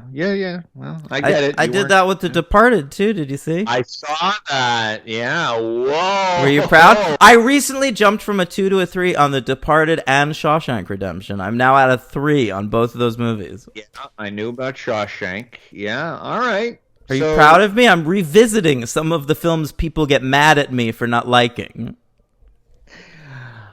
I never just really understood your Shawshank one. The Departed one, actually people are going to be surprised that I say this. That one, for weirdly with your taste and everything, I could kind of like feel why. Yeah. I don't like Boondock Saints either. Yeah. And they're really similar. Well, one's directed by a master, so I don't know about that. I know, like The Departed is just like, what if Boondock Saints, but well made. Yeah. Who's your favorite performance in The Departed? If you had to, There pick are gun to your only head? 2 good performances in The Departed, and and those 2 performances are by Jack Nicholson and Matt Damon. I'm surprised you said Jack Nicholson. I remember him like not getting a lot, like thinking he was just over the fucking. Yeah, people said that about him, but fuck that. There's that whole early section in the movie where he's like shot only in like silhouette, and you just like hear him, and that part's cool. I wish the whole movie was like that. Yeah, he's great in that. All right, so you give this 3. I do. I give it 5. A 5, a big 5 from H-Dog. I thought you were gonna go 4, but it's a 5. Really? Yeah. No. I can't do that to this movie. I love this movie. There's nothing about it that I personally would change. I think it's one of Boyle's best movies. And my MVP is Naomi Harris, and I can actually specifically point to a moment when this hit me that she was my MVP. At the very end, when Cillian Murphy goes on that kill crazy rampage to save the women in the house, they have a moment when he gouges the fucking guy's eyes out, and Naomi Harris is acting. She's not speaking. She's just staring at him and not quite sure at all in the moment if he's got the virus or if he's normal. And Well, we've seen the zombies go for the eyes. Yes, right. That's true too. And so he gets up and turns to her, and she throws she wields back the machete as though she's going to kill him, and then they stop. And it's her face, in the intensity in that, it never hit me like how she is so fucking in this role, convincing and amazing. I was just like, wow, man, she is just like, that's an incredible moment. And then the line he says to her is like, that was more than a heartbeat. Like, you waited to kill me. You didn't kill me right away. Oh, yeah. Almost like he's judging her. Yeah, it's a great moment, and she is the MVP for the movie, and I think she's great. LVP, the soldiers aren't particularly well done out. Oh, come on. It's just Eccleston and his amazing friends. That's Totally. None of the soldiers are characters. Correct. Some are given maybe 1 or 2 more bad guy lines. So I'm just going to go with the cook, who they throw an apron on. I guess that's supposed to be so they can make fun of him. I don't know who to say. You want me to pick someone more significant, but I don't know. I feel like you're going to say Hannah, but I don't think that she's an LVP. Am I wrong? You are wrong. I was going to go with that fella. Naomi Harris's buddy. Oh, that's interesting. He's just such fucking cannon fodder. Like, when those characters were introduced, it was like, oh, wow, Naomi Harris and this guy. Now, let me ask you, because you might affect my LVP opinion, because I had a tough time with it for me. I did, because I did agree with you that the soldiers are just, you should give them a pass, because they're all just, would another actor have mattered, or do you just think the role is just Maybe. Another actor can always matter, because, like, there are no small parts. There are only small actors. Like, if you have enough, like, fucking charisma, if you can create a character from nothing, you're going to care when he gets killed. Yeah, sure. If you could throw a nothing guy, like, we've just been bringing him up on the podcast a lot, but, like, what about, like, if this was Alan Tudyk or something? Like, yeah. Or, like, even if it was, like, because it's England, like, if they threw, like, Rhys Ifans or some shit. Yeah, no, that's a good point, because then you'd be much more shocked, too, just at that he's dead. Yeah. Oh, yeah, I didn't even think of that, but, yeah, that's true, too. I'll throw that in with you. I'll go with you on that. I'm going to agree with you on the LVP. Wow, exciting stuff. I swayed H-Dog. So that's 28 days later. Okay, so 3 years later, actually 4 years later, they they go ahead and make another one of these. How about that? Yeah. I loved did you read the Wikipedia page for this movie? Yeah. Here's my favorite line from it. When explaining why this movie got made. Okay? The international success of the 2002 horror film 28 Days Later influenced its creators to make a sequel 4 years following its release. I love that. Just the idea that, like, well, our biggest influence on this film was that the first one made money. Yeah. There wasn't... But hey, at least they said it. I know, but it's the way they put it. It's like this business-like way of saying it. It's like, well, we were super influenced. We felt that we could reach a bigger audience. It's like, dude, yeah. You made a movie. You were expecting it to like do mediocre business, and it was a huge hit. So you made another one. Yeah, great. Absolutely, yeah. They're not shy. I thought you were going to say my favorite line, which I believe is on that Wikipedia page, which Alex Garland said. About he said like when because they want to do a third, and they press him on what would entail, like what would be, and he goes, I'm not going to say anything about that right now because I don't want to end up watching it on The Walking Dead. Oh, yeah, fucked up, baby. Oh, I see it. Yeah, I didn't read that. Garland who said that or Boyle? It was actually Boyle who said that. Boyle who said that. Very fucking funny. I love that. Yeah. Yeah, I don't blame him. Garland has said that they're likely to do 28 months later, and then perhaps down the line 28 years later. Yeah, I read that, and that they've discussed it as recently as 2019. So I saw that. That's pretty cool. If those two guys are involved, obviously I'm interested. If some dipshit picks it up, I'm not. I don't care. I'm not interested because Danny Boyle he's already proven to me that he does not belong near belated sequels. Oh, he has proven to me that he does. Yeah, so, as T2 Trainspotting was appalling. Quite amazing, fun film. Yeah. Okay, 28 weeks later. Let's talk about it. We have new guys all involved. So they originally got a screenplay by this fella, Rowan Joffe. I assume they hired him just because he sounds like Roland Joffe. He's his son. Of course he is. Yeah, I mean, he goes on to write a few other boring movies as well. Then they replaced him. They hired a director, Juan Carlos Fresnadillo, and he wanted to bring in his own people. They hired him on the strength of a film he had made in 2001 called Intacto. I don't know anybody. You've seen that? Oh my god!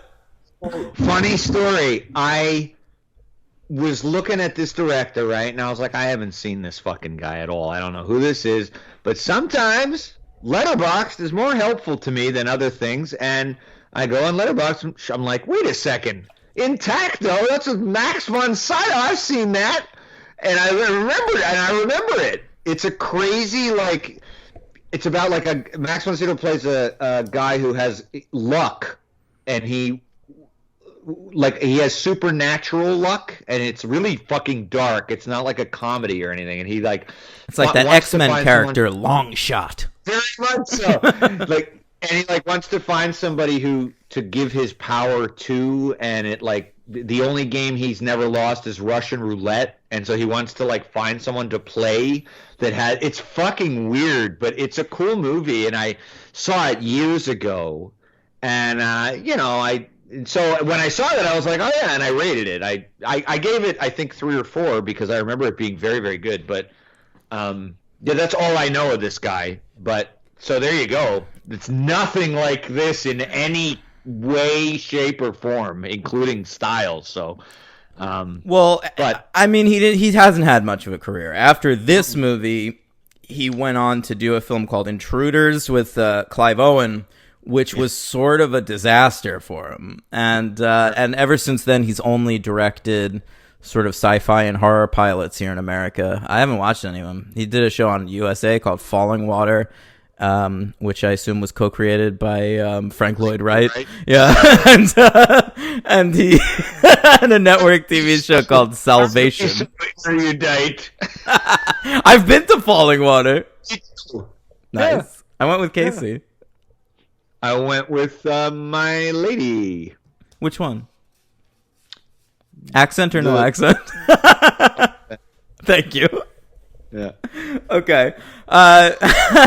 So Fresnadillo brings on his two writers, E.L. Levine, spelled the Avril way, and Jesus Olmo. And the film ends up coming out May 11th, 2007, on a budget of $15 million, and it made $64.2 million worldwide. At the American box office, Henry, it came in over here. Boy, I had it just a second ago. I love when that happens. Here it is. 87 at the American box office between Denzel Washington's The Great Debaters and James Gray's We Own the Night. That's James Gray, right? Yeah. It's either Gray or that scummy guy who. No, it's not Toback. It's Gray. Yeah. It's not Toback, man. No. That is Gray. That is James. That movie's not good, but it's not atrocious. I've seen it. So this movie came out in the summer of 2007, and I think it should be noted that I was writing professionally about movies at this point, and so I was seeing everything that came out, and I still skipped this movie. I love that you brought that up, because what did I think of instantly? When I'm watching this last night, I'm like, oh my God, we just made fun of me in a very funny way of Spider-Man 3, 2007. Why didn't I see it? What was I doing? I explained all this stuff, and then I realized I didn't fucking see this either in theaters, and I had no interest then either, and I don't know why. Why was I not interested in the sequel to 28 Days Later? I still maintain it wasn't just a breakup and a move. It was that there were just so many amazing movies coming out in 2007 that I didn't care about some of the more popcorny movies. I don't know. I was going to the movies every week. What would have come out this week that I would have seen instead of this? Look, I don't know. Check it. Because, well, I mean, that's the thing. I pretty much went every week as well when I lived in New York, went during those years. And I don't know. Maybe now at this point I was a confirmed Boylehead. A confirmed Boylehead. So maybe I read that he had nothing. He produced it but didn't direct it, and I didn't care. I don't know. I do not know. I saw it for the first time. Well, you tell me, and then Here, I have it. Here's the other films that came out this day. This day in motion picture history. Yeah. Delta Farce with Larry the Cable Guy. Well, there's my answer. Yeah. The X with Zach Braff. Okay. Georgia Rule with Jane Fonda and Lindsay Lohan. Wait, what a weekend. Incredible week. And Home of the Brave, which I think was like an army guy movie with 50 Cent. Guess I wasn't at the movies. I saw The X in theaters. I went to the theaters that week and I chose the Zach Braff movie over this. Well, for you, that's not a shocking thing to me. It was a bad movie though. Oh, I'm sure. I don't know if I didn't care. It was worse than this. I'll say I didn't like this movie, Henry. It's better than that movie. Okay, good. Because, yeah. So, and you never saw this? No, first time. First time viewing. Okay. So my viewing of this was in Jersey City, when I lived in Jersey City. You and I may or may not have met already, because I think I saw it on DVD. My roommates rented it, and I was like, all right, fuck it, I'll check it out. But I specifically remember I checked it out after a long night of some red wine, and I remembered the beginning blowing my mind, and then not caring about any of the rest of it. And then I abandoned this movie altogether for years, didn't care, and then watched it one other time, I believe when I first moved down to Jersey, and kind of thinking it was a little better than that. So really, I was really open and hoping to think this movie was going to be markedly better than I remember it. Let me ask you a question. Is film criticism kind of bullshit because so much is dependent on what mood you're in and who you are at the time? Yes. Great. I don't mean to It really does affect, though. Sure, right? Surely. I mean, it's a factor. Yeah, I don't know. Too many people are able to be film critics, I think. Like, you have to really be able... Argument from me. You have to be able to put that stuff away and really examine it. And... You're right. You're absolutely right. But honestly, that's one of the things this show has forced me to do. Like, I don't matter what is, I really try to put, like, when I'm just watching movies for my own pleasure, I think that shit seeps in more. Yeah, well, because when we're discussing it like this, it forces us to examine why we saw it in the first place, or why we didn't, and why we liked it or didn't. Whereas, 28 Days Later, like, I saw that movie, and then I, like, never thought about it again. Like, except, like, when people bring it up to talk shit about it. Yeah. No, I mean, of course it affects. I mean, your mood's always. You can see that in some of the lesser. Well, even some of the great critics. I mean, I'm reading certain critics who will start off a review like, maybe I've been inundated with this genre. Maybe it's just when I had said goodbye to my mother. It's just like, well, okay, well, yeah. I mean, sure, that's gonna happen. I mean, I don't know, but anyway, I don't know. You brought that up. What made you think of that? Because I can tell that you like it more now. And, like, we talk about that, it's like the person you were in 2007 didn't like this movie. But, like, and that's true. Like, that, I mean, I'm doing this rewatch project. Like, I just rewatched The Departed, and I gave it a 3 instead of a 2, which, like, I know a lot of people give me shit and, like, they think it's a 5. But, like, I just didn't feel this... I didn't feel the same vitriol I once did. Like, when you're younger, like, you go see movies and, like, you got, like, fucking guns in the holsters. Like, yeah, that's very true. You really, like, you want to like everything you want to like, and you want to not like everything you don't want to like. You make so many snap judgments based on what you've liked before and what you think a movie is. And I just think, like, there's no use. Like, I want to watch movies in a vacuum from now on. Like, it's fucked up that I have a podcast because, like, I'd rather not ever talk about the movies that I watch.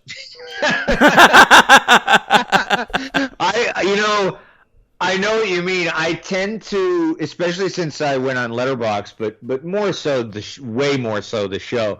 I tend to now not be able to turn off that fucking, like, podcaster in me. I know. Who's, well, what about this though? It would really knock it up to a 3 if they would do that. And it's like, dude, just watch the fucking movie. Sometimes I'm watching a movie and I catch myself thinking in Letterboxd one-liners.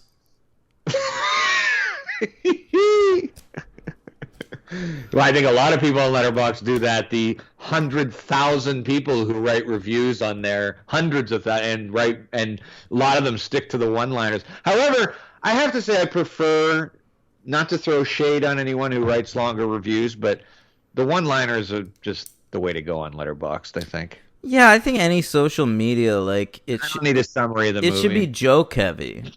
Yeah. Yeah, I super don't need a summary of the movie. I feel like Letterboxd reviews should never be telling me premise. Because, like, I'll read a real review if I want that. You're not a real reviewer! Just tell me if you liked it or not! So couldn't agree more with that, dude. So much couldn't agree more with that. It's really annoying. Like, I watched that fucking terrible but great. You totally should watch it. The new Russell Crowe movie, Unhinged. Oh, I'm gonna watch that. Yeah, totally watch it. And some of the reviews, not even from our, not our friends on Letterboxd, just some of the reviews are. But sometimes our friends too. Like, I love our listeners and stuff. But, like, I'll be, like, reading a Shawshank Redemption review, and it'll be like, Andy Dufresne ends up at Shawshank Prison. I'm like, Oh, you don't yeah. need to tell fucking anybody that. Nobody needs to read that. I totally agree, dude. I completely agree. That's no disrespect to our loyal fans and listeners at all, but it is true. But that's actually not what I was going to say. I was going to say some of the best reviews are from the strangers on Letterboxd. The people Oh, I'm yeah, not- yeah. Like I scroll down, and I love some of those. Some of those Russell Crowe unhinged reviews are so fucking funny, and they're just like 4 words or just one paragraph, and so often I'll look at that and I'll be like, yeah, that's how you should kind of treat Letterboxd. Just throw your star rating up, and then if you feel like it, Give me a couple observations. It should never be longer than like 2 paragraphs. That's a lot. And that's even a lot, yeah. A lot, man. I'm not gonna. If I want to read that, I'll just read, fucking David Ehrlich or somebody. I don't. Yeah, fucking- right. Like, I'll read someone real. Get in and get out on Letterboxd.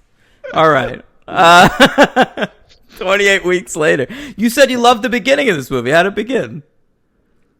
I said that at the time that's how I felt. Oh, okay. I Right. watched it. So, Remind me of Okay. the opening of this. all right. So the opening of the movie, spoiler alert, is Spoiler alert. Yeah, that's right. For my opinion, it is. I was not wrong. The opening of this movie is fucking awesome.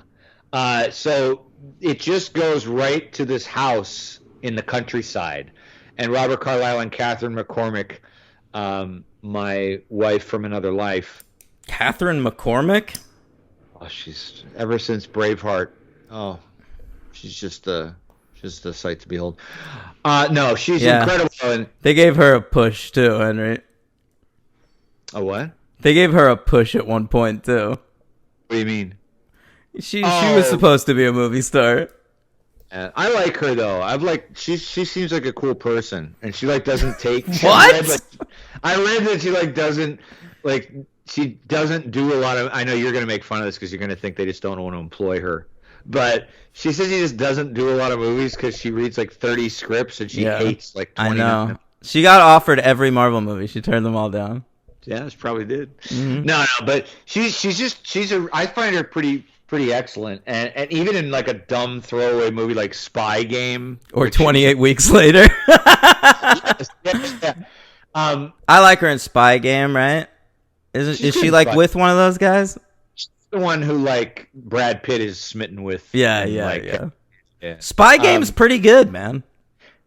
You know what? Now let me tell you something. Just really not to diverge again, but totally, Spy Game accidentally is a perfect example of what you were talking about previously. I came out going to that movie guns a-blazing, thinking this movie will suck. And as soon as it was over, I was angry. I was like, the movie sucks. It's such predictable bullshit. Fucking Tony Scott not delivering. Robert Redford. The whole thing is so predictable. I hate it. Fucking 6 years go by, and it's on TV, and I watch it, I'm like, the fuck was my problem? This movie's totally fine.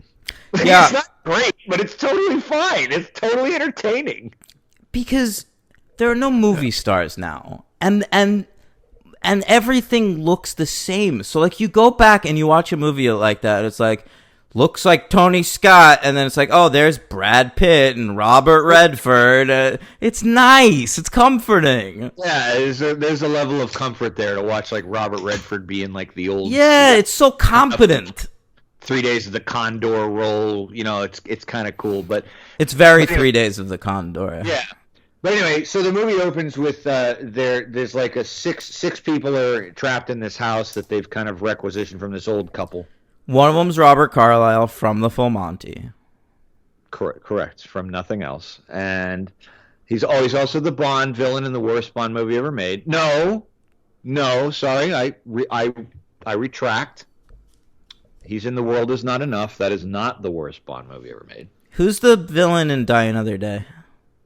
I think it's that blonde guy who no one knows anymore. I who never was- remember that. They really Yeah. Well- all the ads were Halle Berry starring Halle Berry in Bond. Out of the ocean, yeah. No, World Is Not Enough. He put a Bond villain who didn't have any pain synapses in his brain, so he No, couldn't feel I pain. think that's Carlisle in World Is Not Enough. It is. That's what I'm saying. Oh, okay. Yeah. I thought you were talking about Die Another Day. Yeah, Yeah, no, same that's time. totally Carlisle's character in World Is Not Enough.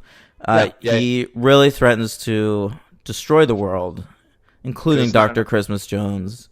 Right. Yeah, but anyway, so Robert Carlyle, Catherine McCormick, and some other people are in this house, and Two there's a kids. no kids. They don't have the Imogen Poots young. Well, they don't have them. They say in the beginning, "Thank God they're away. We don't, they sent them on that school trip. Thank God That's we paid so for that school trip." stupid. Yeah, it's a bad. What do you call it? What would you call that? That is, an expository line that really sticks out like a sore thumb. And for you don't sure. know where they went either. You don't know. Like, I assumed at the beginning they meant like the United States, like way the fuck away. But then it turns out you find out later they were in fucking Spain. Which is It's such an American feeling movie that it's like, are they at Yellowstone? What's going on? Yeah, but anyway, they let a little boy in, and there's a bunch of people chasing him, and soon enough, there's a break-in into the house, and the music kicks in right away, the music that's familiar from the finale of the first one, and I found this scene absolutely riveting. I think, yep, sorry, excuse me, Alex.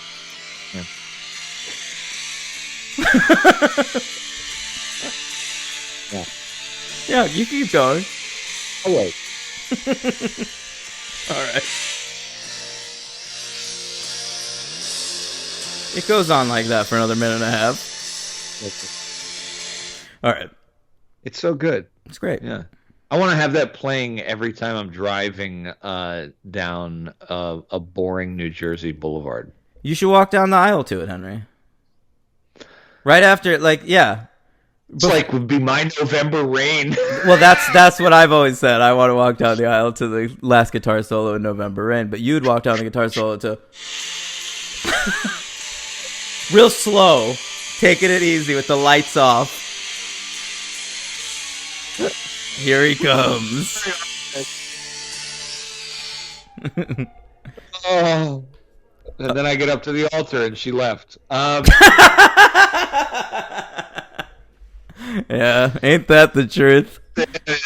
So I just want to talk about this because I wanted your feelings on it too, which clearly weren't that much because you don't seem to remember it. But Carlisle, this is why my MVP is who it is in this movie. And I will state right away, my opinion of the movie did not change very much. Okay.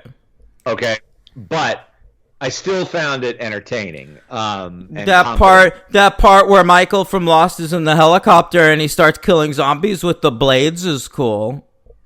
It was that should have been cooler, but I felt like It was cool. I was watching this movie with my roommate, and she went outside to smoke a cigarette during that scene. And when she came back, I was like, "You missed the best part of the movie." And I'm not rewinding. Well, Carlisle is with his wife, and she insists on trying to save the boy. And so they run upstairs to the house. Everyone's getting fucking massacred. And Carlisle looks at his wife, and he's like, let's go. And she's like, at the way she looks at him, my God, I don't know, man, that it really got me. I had no idea it would get me like that. It was as powerful as anything in the first movie. When she looks at him and it's just like, and the way she screams his name, she's like, Don! Like, Don! Like, you're leaving? Like, She's you're full of leaving shit, me? though. Yo, no, you're leaving I know. him by staying.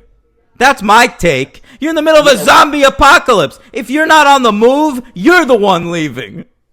He's trying to save the kid, but, Who cares that you met this kid 30 seconds ago? Everyone in the world is dying. I'm just saying, regardless of that, of the dilemma or non-dilemma, it is a very powerful moment, and especially the way she expresses herself and the way Carlisle just like rolls out of the window and then keeps looking back, and you see her in the window, and then just get pulled away, and then you get this panoramic shot of him just bolting through this field, and it pans back, and there's this like 1,000 zombies like running after him until he makes it to the boat. I mean, that entire sequence. That sequence is baller. It's so promising that it's like when whatever follows it is just, it's a letdown.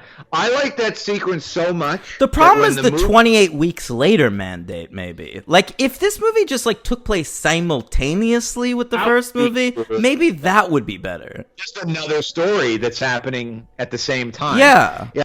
Well, that sequence was so awesome that when the movie was over, I watched it again. Oh, that's one sequence? Just like 8 minutes, I wanted to see it again, and it really is remarkable. Like, I can't remember the last time I did that, but that is amazing when that happens. I remember the first time when I watched the first Kingsman movie. There's that scene where he like goes through that church, and there's like a song playing, and he's killing everybody. I watched that again after the movie. That's cool. I don't remember that. I know a scene I wanted to watch again, but it was in the theater. I wanted to watch John Wick when those horses are all around him. I was like, show me that shit again. Yeah. But anyway, after this, it has a weird cut. It explains that, like, there's a lot of explanation, right? 28 days later. It's Freebird. It's all, I'm sorry, I looked it up. It's all scored to Freebird. It's mad good. Is that in the bar? No, I think it's in a church. Okay, I don't remember that. All right. Well, anyway, yeah, they cut through a lot of exposition, like saying what's been going on, and I realized also that at least the film didn't cater to American audiences in the title, because if it did, it would have been called 7 Months Later. Because 28 weeks later... The first one should have been called 2 Fortnights Later. 2 fortnights later and the Philosopher's Stone. Yeah. And I'm looking at 28 weeks later, and, you know, to our international listeners, that's right. I had to calculate. I had to sit there and go, how many weeks is 28? Yeah, I did that too. 7 times 4 is 28, so 7 months. Okay. Yeah, 7 months later. So 7 months have passed. 4 goes into 40 10 times, so... So then what's 28 months later? That's 12 times 4. That's it's like a little over 2 years. No. Yeah, right. I've fucking... Jesus Christ. I started doing 7 again. Right. 2 years and 4 months later. Okay, so it'll be 2 years. Boy, interesting, Henry, that the sequel to 28 Days Later immediately gets on a boat. Not unlike how the sequel to The Walking Dead, Fear the Walking Dead, immediately got on a fucking boat. I dropped that baby pretty quick. I gave it a shot. I got 2 episodes into season 2. Oh, you made it further than me. Well, the first season was only 6, you know. I think I was done at the end of that, or even before. Yeah. I wanted to see if Ruben Blades would do something cool. That was fun. Yeah. So I don't know, Carlisle cut to Jeremy Renner being a boy. Walker. I had no idea that I was on my way to see a Ren Dog movie here. I don't remember it at all. I thought of you instantly. I was like, "Oh, Dan's out." Superhero count. Yeah, that's right. Well, you had one in. You had Cillian Murphy, Scarecrow, and this one you get Hawkeye. So and wasn't Rose Byrne in one of those X-Men movies? She played Moira McTaggart. That's correct. That's right. Jeremy Renner, the actor that Dan loves to hate, but doesn't really hate, like on a Joseph Gordon-Levitt level. No, he doesn't actively annoy me. He just brings the exact same energy to every performance and doesn't know how to do anything else. He's a soldier. He should just play a soldier in everything. He should. He like a soldier who's been through it. Yeah, Hurt Locker. He's good at portraying like a quiet intensity that Yes. shows like I've been through some stuff and I'm not quite on the other side yet. That's right. Mm-hmm. He's a good Hawkeye. Is he? Ooh. Ooh. He is just fine as Yeah. Hawkeye. We could have done better. So fucking mean. It's true. I mean, Renner sucks and he's bad in this movie. Let's move on. Who else is in this movie? He's fine. There's a lot of good performances in this movie, actually. I thought overall the cast was about as good as the first one because I think, well, with some large exceptions. One real big one, but yeah. I really felt that Rose Byrne acquitted herself nicely in this film. I kind of wish she showed up sooner. She's good. All right. And Harold Perrineau. Michael good. from Lost. Always fucking good. I think he doesn't get enough credit. He sure doesn't, since the first thing I ever saw him in was the first thing he ever did, which you still haven't seen, which was on my top 100 movies of the 1990s, Smoke. Oh, right. He's in that? He's the main character in Smoke. He's extremely young in that movie, too. Yeah, he's great. Really? Yeah, he's like 18 or some shit. Yeah, he's great. I mean, the first thing I saw him in was, I think, Oz. But Okay. but I guess he was working before that. Yeah. Oh yeah, he's in the Baz Luhrmann Romeo and Juliet. Oh, I don't remember. God, he's been working forever. Yeah, long career. You're right. Holy shit. Smoke was 26 years ago. He's in The Edge, that Mamet movie. That's right. He gets injured. Yeah. And he dies. Yeah. Yeah. And he's in The Best Man. That great Taye Diggs rom-com, which we're going to cover for Christmas because the sequel is a Christmas movie. Yeah, okay. Well, Christmas is up for debate right now. Is so- it? You made some calls last year that were all fine. I liked all your calls. Maybe we'll figure something out. Henry, you didn't like December this year? No, I did. What did we do? We did a bunch of vacations. We mixed it up. Bad I like Moms, that. Daddy's Home. No, that's true. I actually did like that stuff. We mixed it up. We didn't get stuck in one thing. It was long. It was a long Christmas. That's all. We spent more than December. We went overtime a little bit. Oh, I think we should start Christmas right after Halloween. I understand that. I believe you. See, to me, Christmas is one episode. Oh, I see what you're saying. No. I think it's We did 5 it's weeks. 6 to 7 episodes. It's 28. It's 28 weeks. 28 weeks of episodes, yeah. Yeah. 28 on the first week of Christmas, the franchise gave to me. Daddy's home. And a bad mom's in him. On the second day of Christmas, my franchise gave to me Cousin Eddie's Vacation. Oh, 2 bad moms. And a daddy's home for me and Danny boy. Very good.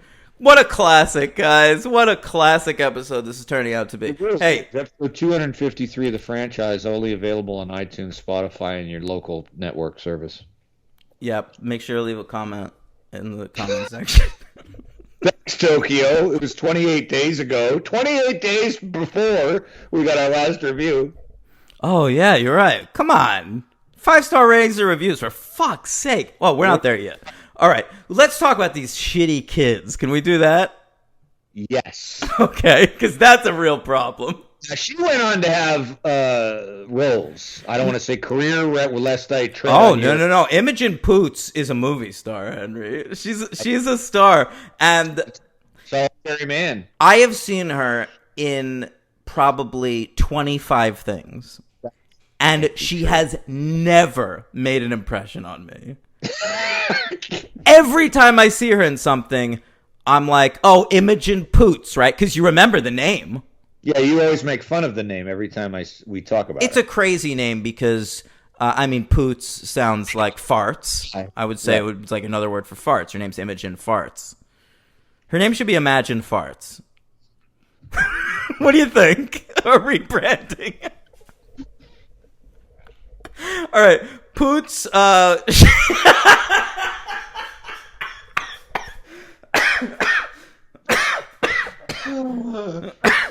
losing. See, folks, this way we're here. We can talk about Frank Lloyd Wright, Falling Water, and we can talk about flatulence renaming stage names of actors. I've seen her in 10 films. Look at I'm this. telling you, she's in a lot. She just makes no impression. She's nothing. I saw. Oh my God! I just saw this movie. Totally forgot she was in it. The Father. Oh, she's in that? That's an Academy Award Best Picture nominated movie with Imogen Olivia Poots. Colman and Anthony Hopkins of that whole movie. I saw her in Vivarium, the misfire with Jesse Eisenberg. She was just in that fucking Derek C. in France, Mark Ruffalo HBO miniseries. She was that like cute girl who he like moved in with for a few episodes. Why isn't? Are you? Why isn't that in my letterbox? I rated that. I don't know. It should be. I know you're. Still... I know this much is true. Is the name of it? Okay. The boy is far fucking worse in this movie. Who? The boy. Look, I agree. Jesus. Imogen Poots, Imagine Farts, for all her problems, is like, you know, she does the job. Like, if I go back and think about all these things I've seen her in, she didn't actively annoy me in any of them. I have just never walked away from a movie and been like, boy, that Imogen Poots is one to watch. Yeah, I'm going to have to agree. I mean, I got nothing against her either, but... Oh, here it is. I did rate it. Are we sure that it's her in that role? Yes, absolutely. Letterboxd doesn't even credit her in the cast. That's funny. Maybe she wasn't a regular. I mean, she's in like half the episodes or something. Yeah. Anyway, the boy, his name is Macintosh Muggleton. I am not shitting you. I know. Saw that. Yeah. Muggleton. Him and Harry Potter were buds. I know. What is the big deal with that, man? Is that what they call human cities in Harry Potter? Muggletons. Yeah, Muggletons. You know more than me, man. That's your world. No, I don't know. I don't remember if they have a word for it. They just call it fucking Muggleville. Well, aren't Muggles just like... Muggles are humans, yeah, for sure. Non-magic folk. No, my... All right. Yeah. All right, so he sucks. He Yeah. fucking sucks, this kid. I mean, how did he get this role? I don't know. I see. Mother is production designer Sarah Greenwood. Okay, there you go. There you go. Yeah, okay. Yeah. So these kids are walking around this movie. They're Robert Carlyle's kids. But Robert Cormac. Yeah. Robert Carlyle gets killed pretty quick. Well, wait a second. I mean, that's a pretty cool death. I also did not know Catherine McCormick. I did not remember she comes back. She's not dead. She's immune. She's immune. It's so lame. I mean, And you're doing a zombie. It's a sequel to a zombie movie, and like that's the best you could come up with. It's like, oh, she's got an immunity in her blood.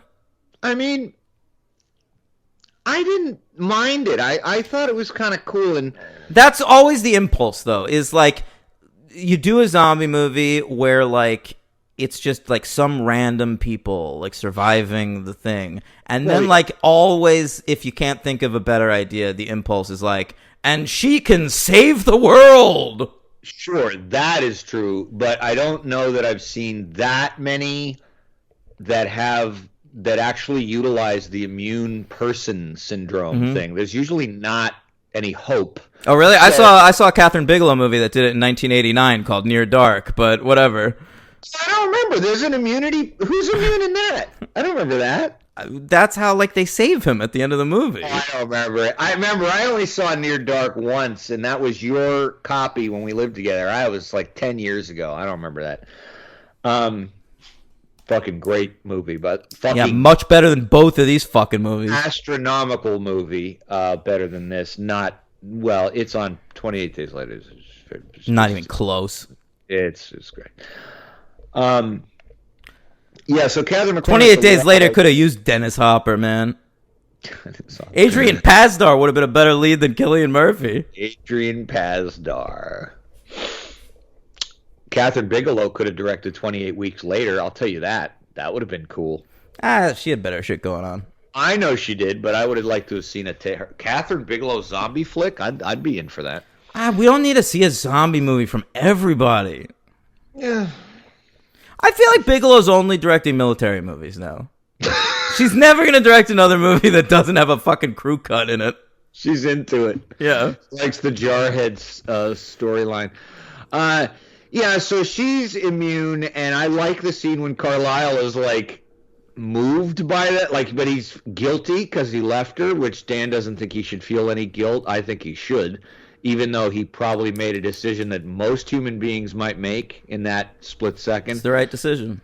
And then she forgives him, and he kisses her, and whoa, baby, she's a carrier. She's what they call a carrier. So he's infected, goes nuts, and they have to evacuate this new paradise in Britain. That scene was ridiculous, Henry. Because how about the part that they're in a government facility, the only working government facility in England that is trying to combat the zombie apocalypse, and they have the one carrier of blood that can cure human beings of the zombie curse, and somehow Robert Carlyle was able to get into that room. I agree. We don't even see him. We just see him walk into the room. Like we're not told like how he got up to that floor. How he got past the many armed guards, I assume. And I really didn't want, like, you know, as I stated before, and talking about 28 Days Later, I don't like questioning. But here's the thing. This isn't a great movie, so I'm questioning a lot of these things. And the stakes in this movie are much higher. So when you find someone who has immunity and you want to quarantine them for their blood, and all of a sudden you got Carlisle just kind of waltzing in, and not only waltzing near the window where she's in, just going into her room. And getting close enough and being in there long enough to both make up with her and actively kiss her on the face. It strains credulity. And it also strains credulity because of the setup in the beginning with Renner and all these soldiers and snipers, like keeping a supposedly tight rein on this town that they've constructed. And I mean, the implication is this is some airtight security, and it's clearly anything but. Paranos is flying around in a fucking helicopter, just ready to pounce on anything. Well, that was strange too, because he's like fucking Tom Hardy in Dunkirk in this movie. Yeah, it's strange too, because I was thinking, like, what is his exact role in this occupation? Like, he's not really doing anything in that helicopter. He's just doing I agree. He should start building a raft. He'll get off that island. Or smoke a cigar. And, you know, he's just, I don't know, it's very bizarre. He's almost like Renner's personal helicopter pilot. Yeah. I mean, I think there's a solid scene when they break out of the building and they call a code red, and they are ordered to open fire on everybody. I mean, I think that... Yeah, and Michael can't do it. Michael from Lost can't bring himself to start firing on who he... Renner. Renner. Renner? Sorry, I'm getting them confused. Yeah, he's just in his chopper. He doesn't, care. Or he doesn't know. Renner is the only sniper with a conscience who's like... that's right. And he starts, like, running around and trying to save people. Well, I guess he hears on the radio that there's a kid, and they didn't allow kids before. That's a big deal made of that, too, which is not explained. Like, Rose Byrne is all fucking burned, if you will, out of shape. That there's 2 kids have been let in by Idris Elba. I was like, what the fuck is he doing here? And Idris Elba's like, whatever. But I'm like... Idris Elba is Hollywood's biggest failure. Oh, my God. Dan is just on a... No, and this one I don't think is Idris Elba's fault. I think it's Hollywood's fault. I think Idris Elba was handed to Hollywood on a silver platter. This is your next movie star. Make it work. And they couldn't figure it out. The best they can think of is he's like guarding the Rainbow Trail in the Thor movies. Get out of here. I know. He actually could have, even in the Marvel movies, been a major fucking character in something. And they should have just made him James Bond 15 years ago. Oh, right. True. That would have been great. He's great in Prometheus. I mean, these movies are nothing, though. Like, nobody thinks of Prometheus and is like, oh, yeah, that's my favorite Idris Elba movie. Yeah, it's probably my favorite Idris Elba movie. They threw him in Pacific Rim. Like, he got a lot of junk. He's in all of these huge movies that are nothing. Big Stephen King bomb, right? Dark Tower, that was a big one, yeah. Bomb, yeah. Well, anyway, he's in there, and so Rose Byrne is confused as to why he's the villain in Hobbs and Shaw. Remember that? Yes. Yeah, that didn't go well. He makes no impression in any of these movies. Because they don't. Why won't they let him star in something? Why won't, like, he's never been like the main hero in anything. As close as he comes, right, is like he did that Mountain movie with Kate Winslet where he's a romantic leading man, something like that. Why can't they make like a Liam Neeson movie with Idris Elba? That would be great. Just do it. Fucking cool as shit, man. And not where Idris Elba's the villain in a Liam Neeson movie. I'm saying a fucking Liam Neeson-like movie where Idris Elba's the star. You get him in Taken 5. Yeah. Yeah, that's what it would be. That's Idris Elba's MO. He is perfect for the villain in Taken 5. Right about that. What is, this is unforgivable right now, this memory lapse. What's his character in The Wire? Stringer Bell, of course. What is? Stringer Bell. Thank you very much. Stringer Bell, folks. If you haven't watched The Wire, you need to stop listening to us. Well, no, don't ever stop listening to us. Or at least download it and then turn us off. Then watch The Wire. Yeah. Yeah, and if you say I had trouble with the first season, keep trying, motherfucker. And dumbass. P.S. Don't have trouble with the first season. The first season's fucking great. No, I get it. I had trouble with the first season. I didn't. I went into that show cold, just on your guys' Rex, and I was in it immediately. But okay, I need to watch it with someone. I watched it like alone in a vacuum, and I was kind of bored. And then like, it was actually Matt Wasserman, our old friend, who like.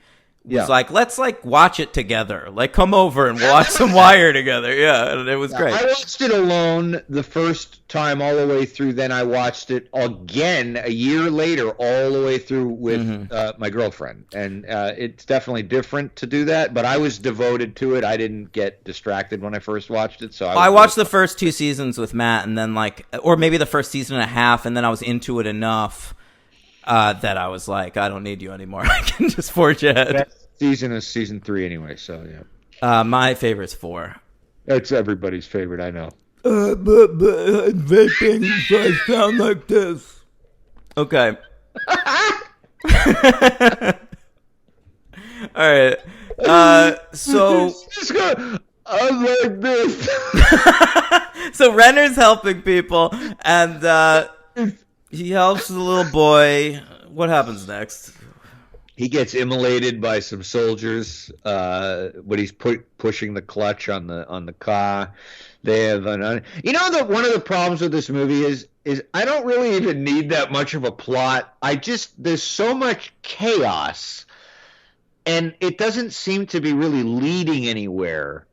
And once you've killed Catherine McCormick, you're obviously assuming one of the kids has immunity. So I guess the goal is you have to get that kid out. But we don't save. Everybody dies. Right? Yeah, no, and you don't expect anyone to live. It's such a cast of cannon fodder that like once McCormick dies, because like that's the biggest surprise in the movie is like when McCormick's back, you know? Yeah, definitely. And so then once she's dead.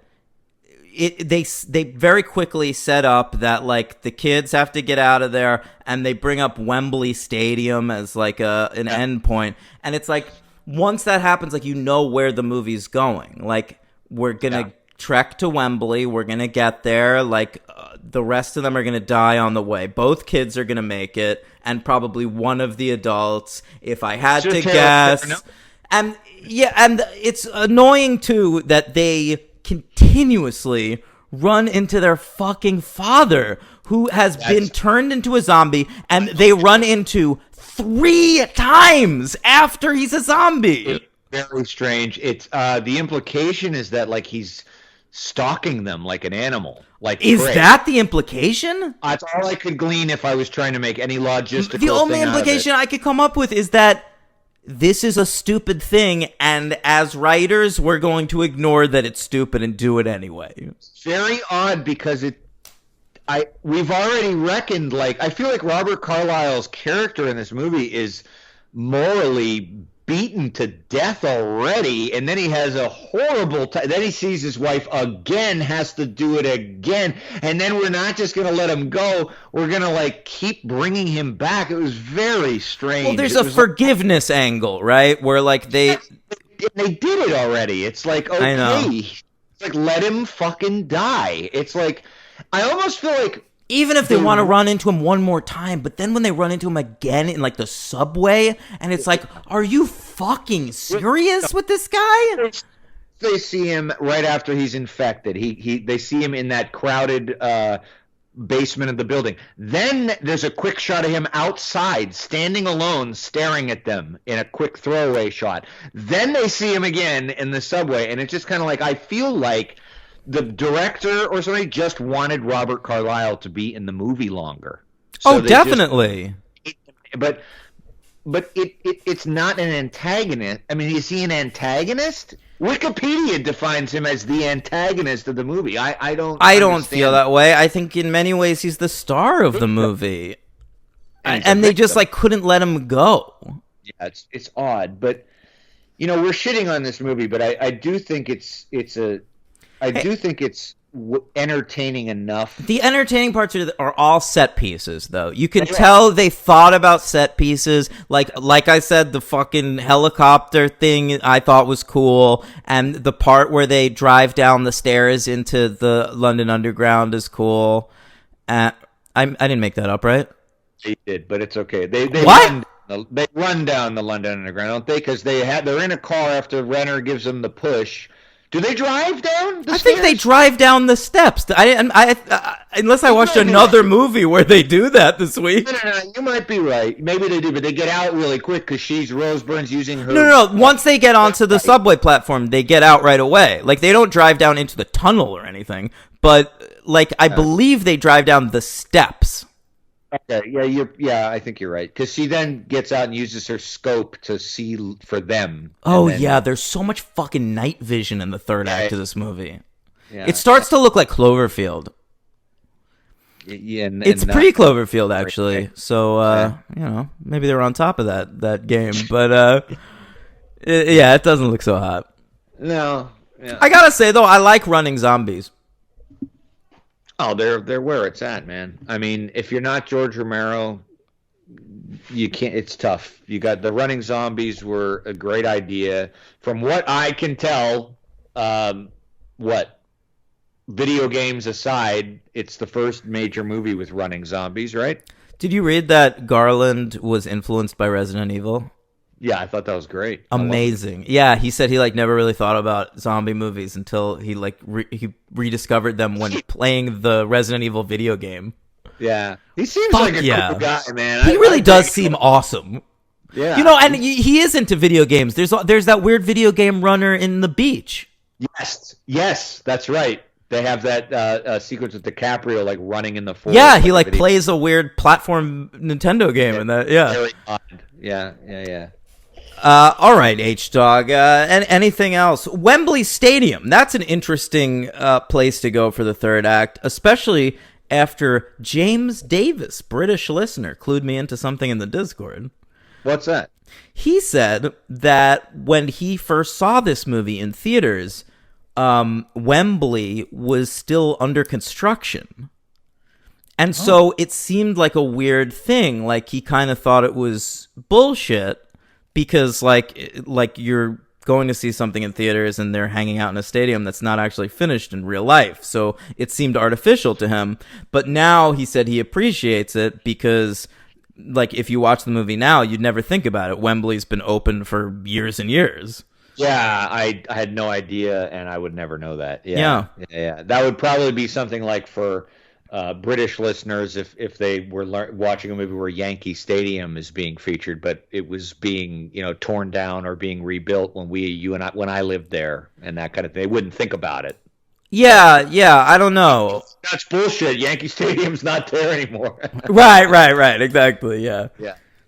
So I thought that was really interesting, and I actually, while that setup looks really cool, it's well shot, and Wembley looks awesome, like all like overrun and shit.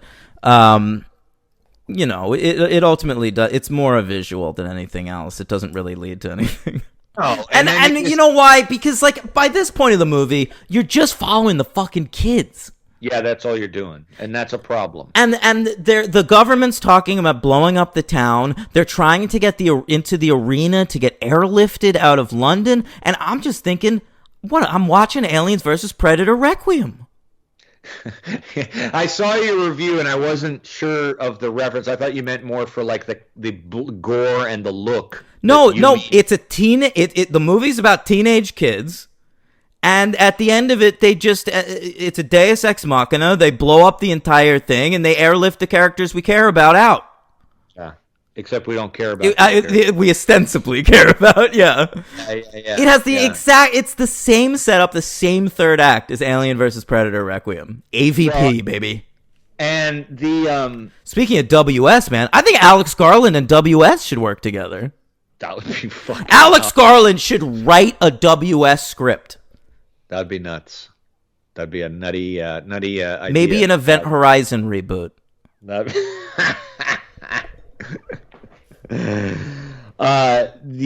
then we know where we're going. They said they because Renner says to Perrineau, we have to get across the channel. So he means they're on an island. Remember, the whole movie takes place on Wes Anderson's Isle of Dogs.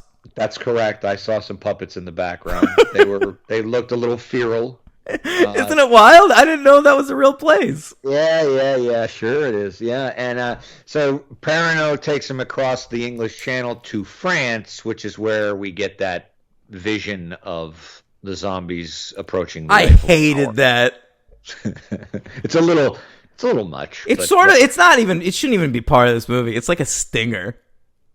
Well, it is a stinger, and it's such bull, and it feels like a video game. I felt like I was playing Twisted Metal 2 or something. Like I just finished the London level, and it's like, prepare yourself next, Paris. Yeah. Don't even worry about it, bro. I'm gonna get a mine and blow up the Eiffel Tower. It's gonna be great. And that's gonna create a bridge. I'm gonna fucking get all the way across the buildings. Don't even worry about it. Get some napalm. Kill everybody. Yeah. That's when video games were far beyond my comprehension. I was in the arcade. In 1998? Yeah. No, I told you I was playing up till 2004 at the William Pitt Union. I was playing two video games constantly. The one, Area 51. Yeah. Oh, and Soul Calibur 2. Yeah. Did you play that Aerosmith one? Aerosmith? No. Remember when we were growing up, every arcade had a copy of that Aerosmith arcade game. It was called like Revolution X, and it was a gun game. It played just like that Area 51 thing. Okay. But Aerosmith was involved. Jesus Christ. No, I don't remember that. The other one that I spent months and months, if not a year, perfecting was that Sega game, the airplane game that I could not ever remember the title of, and I still don't. But I believe it was one of the Afterburners, but it was not like a killing game. Like you literally. It was a flight simulator. Was it Ace Combat? No. I'll know it if you say it, though. It was amazing, that game. It was hard as fuck. It took me like a year to like. Somebody will figure it out. It's a video game question. You're sitting in it. You had to use both feet and both arms. It was very hard game, but I eventually got very good at it. Okay. Maybe you should have been a pilot, Henry, like Harold Perrineau. That'd have been great. I would have loved to have been a pilot. Maybe not. I don't know. I think you would have been a good commercial air pilot. All right, everyone, this is the captain speaking. We're cruising at an altitude of 25,000 feet. If you look to your left, the fasten seatbelt sign has still been affixed. Please Affixed? look right for the Can you give me the script, please? I forgot the script. We're going to be flying. If you look to your left, you'll be seeing the beautiful state of Utah and there's mountainous regions. If you look to your right, you'll be seeing the Black Forest of Germany. What sort of a wormhole have you fallen into? It's a futuristic type pilot I am, so you can go places real fast.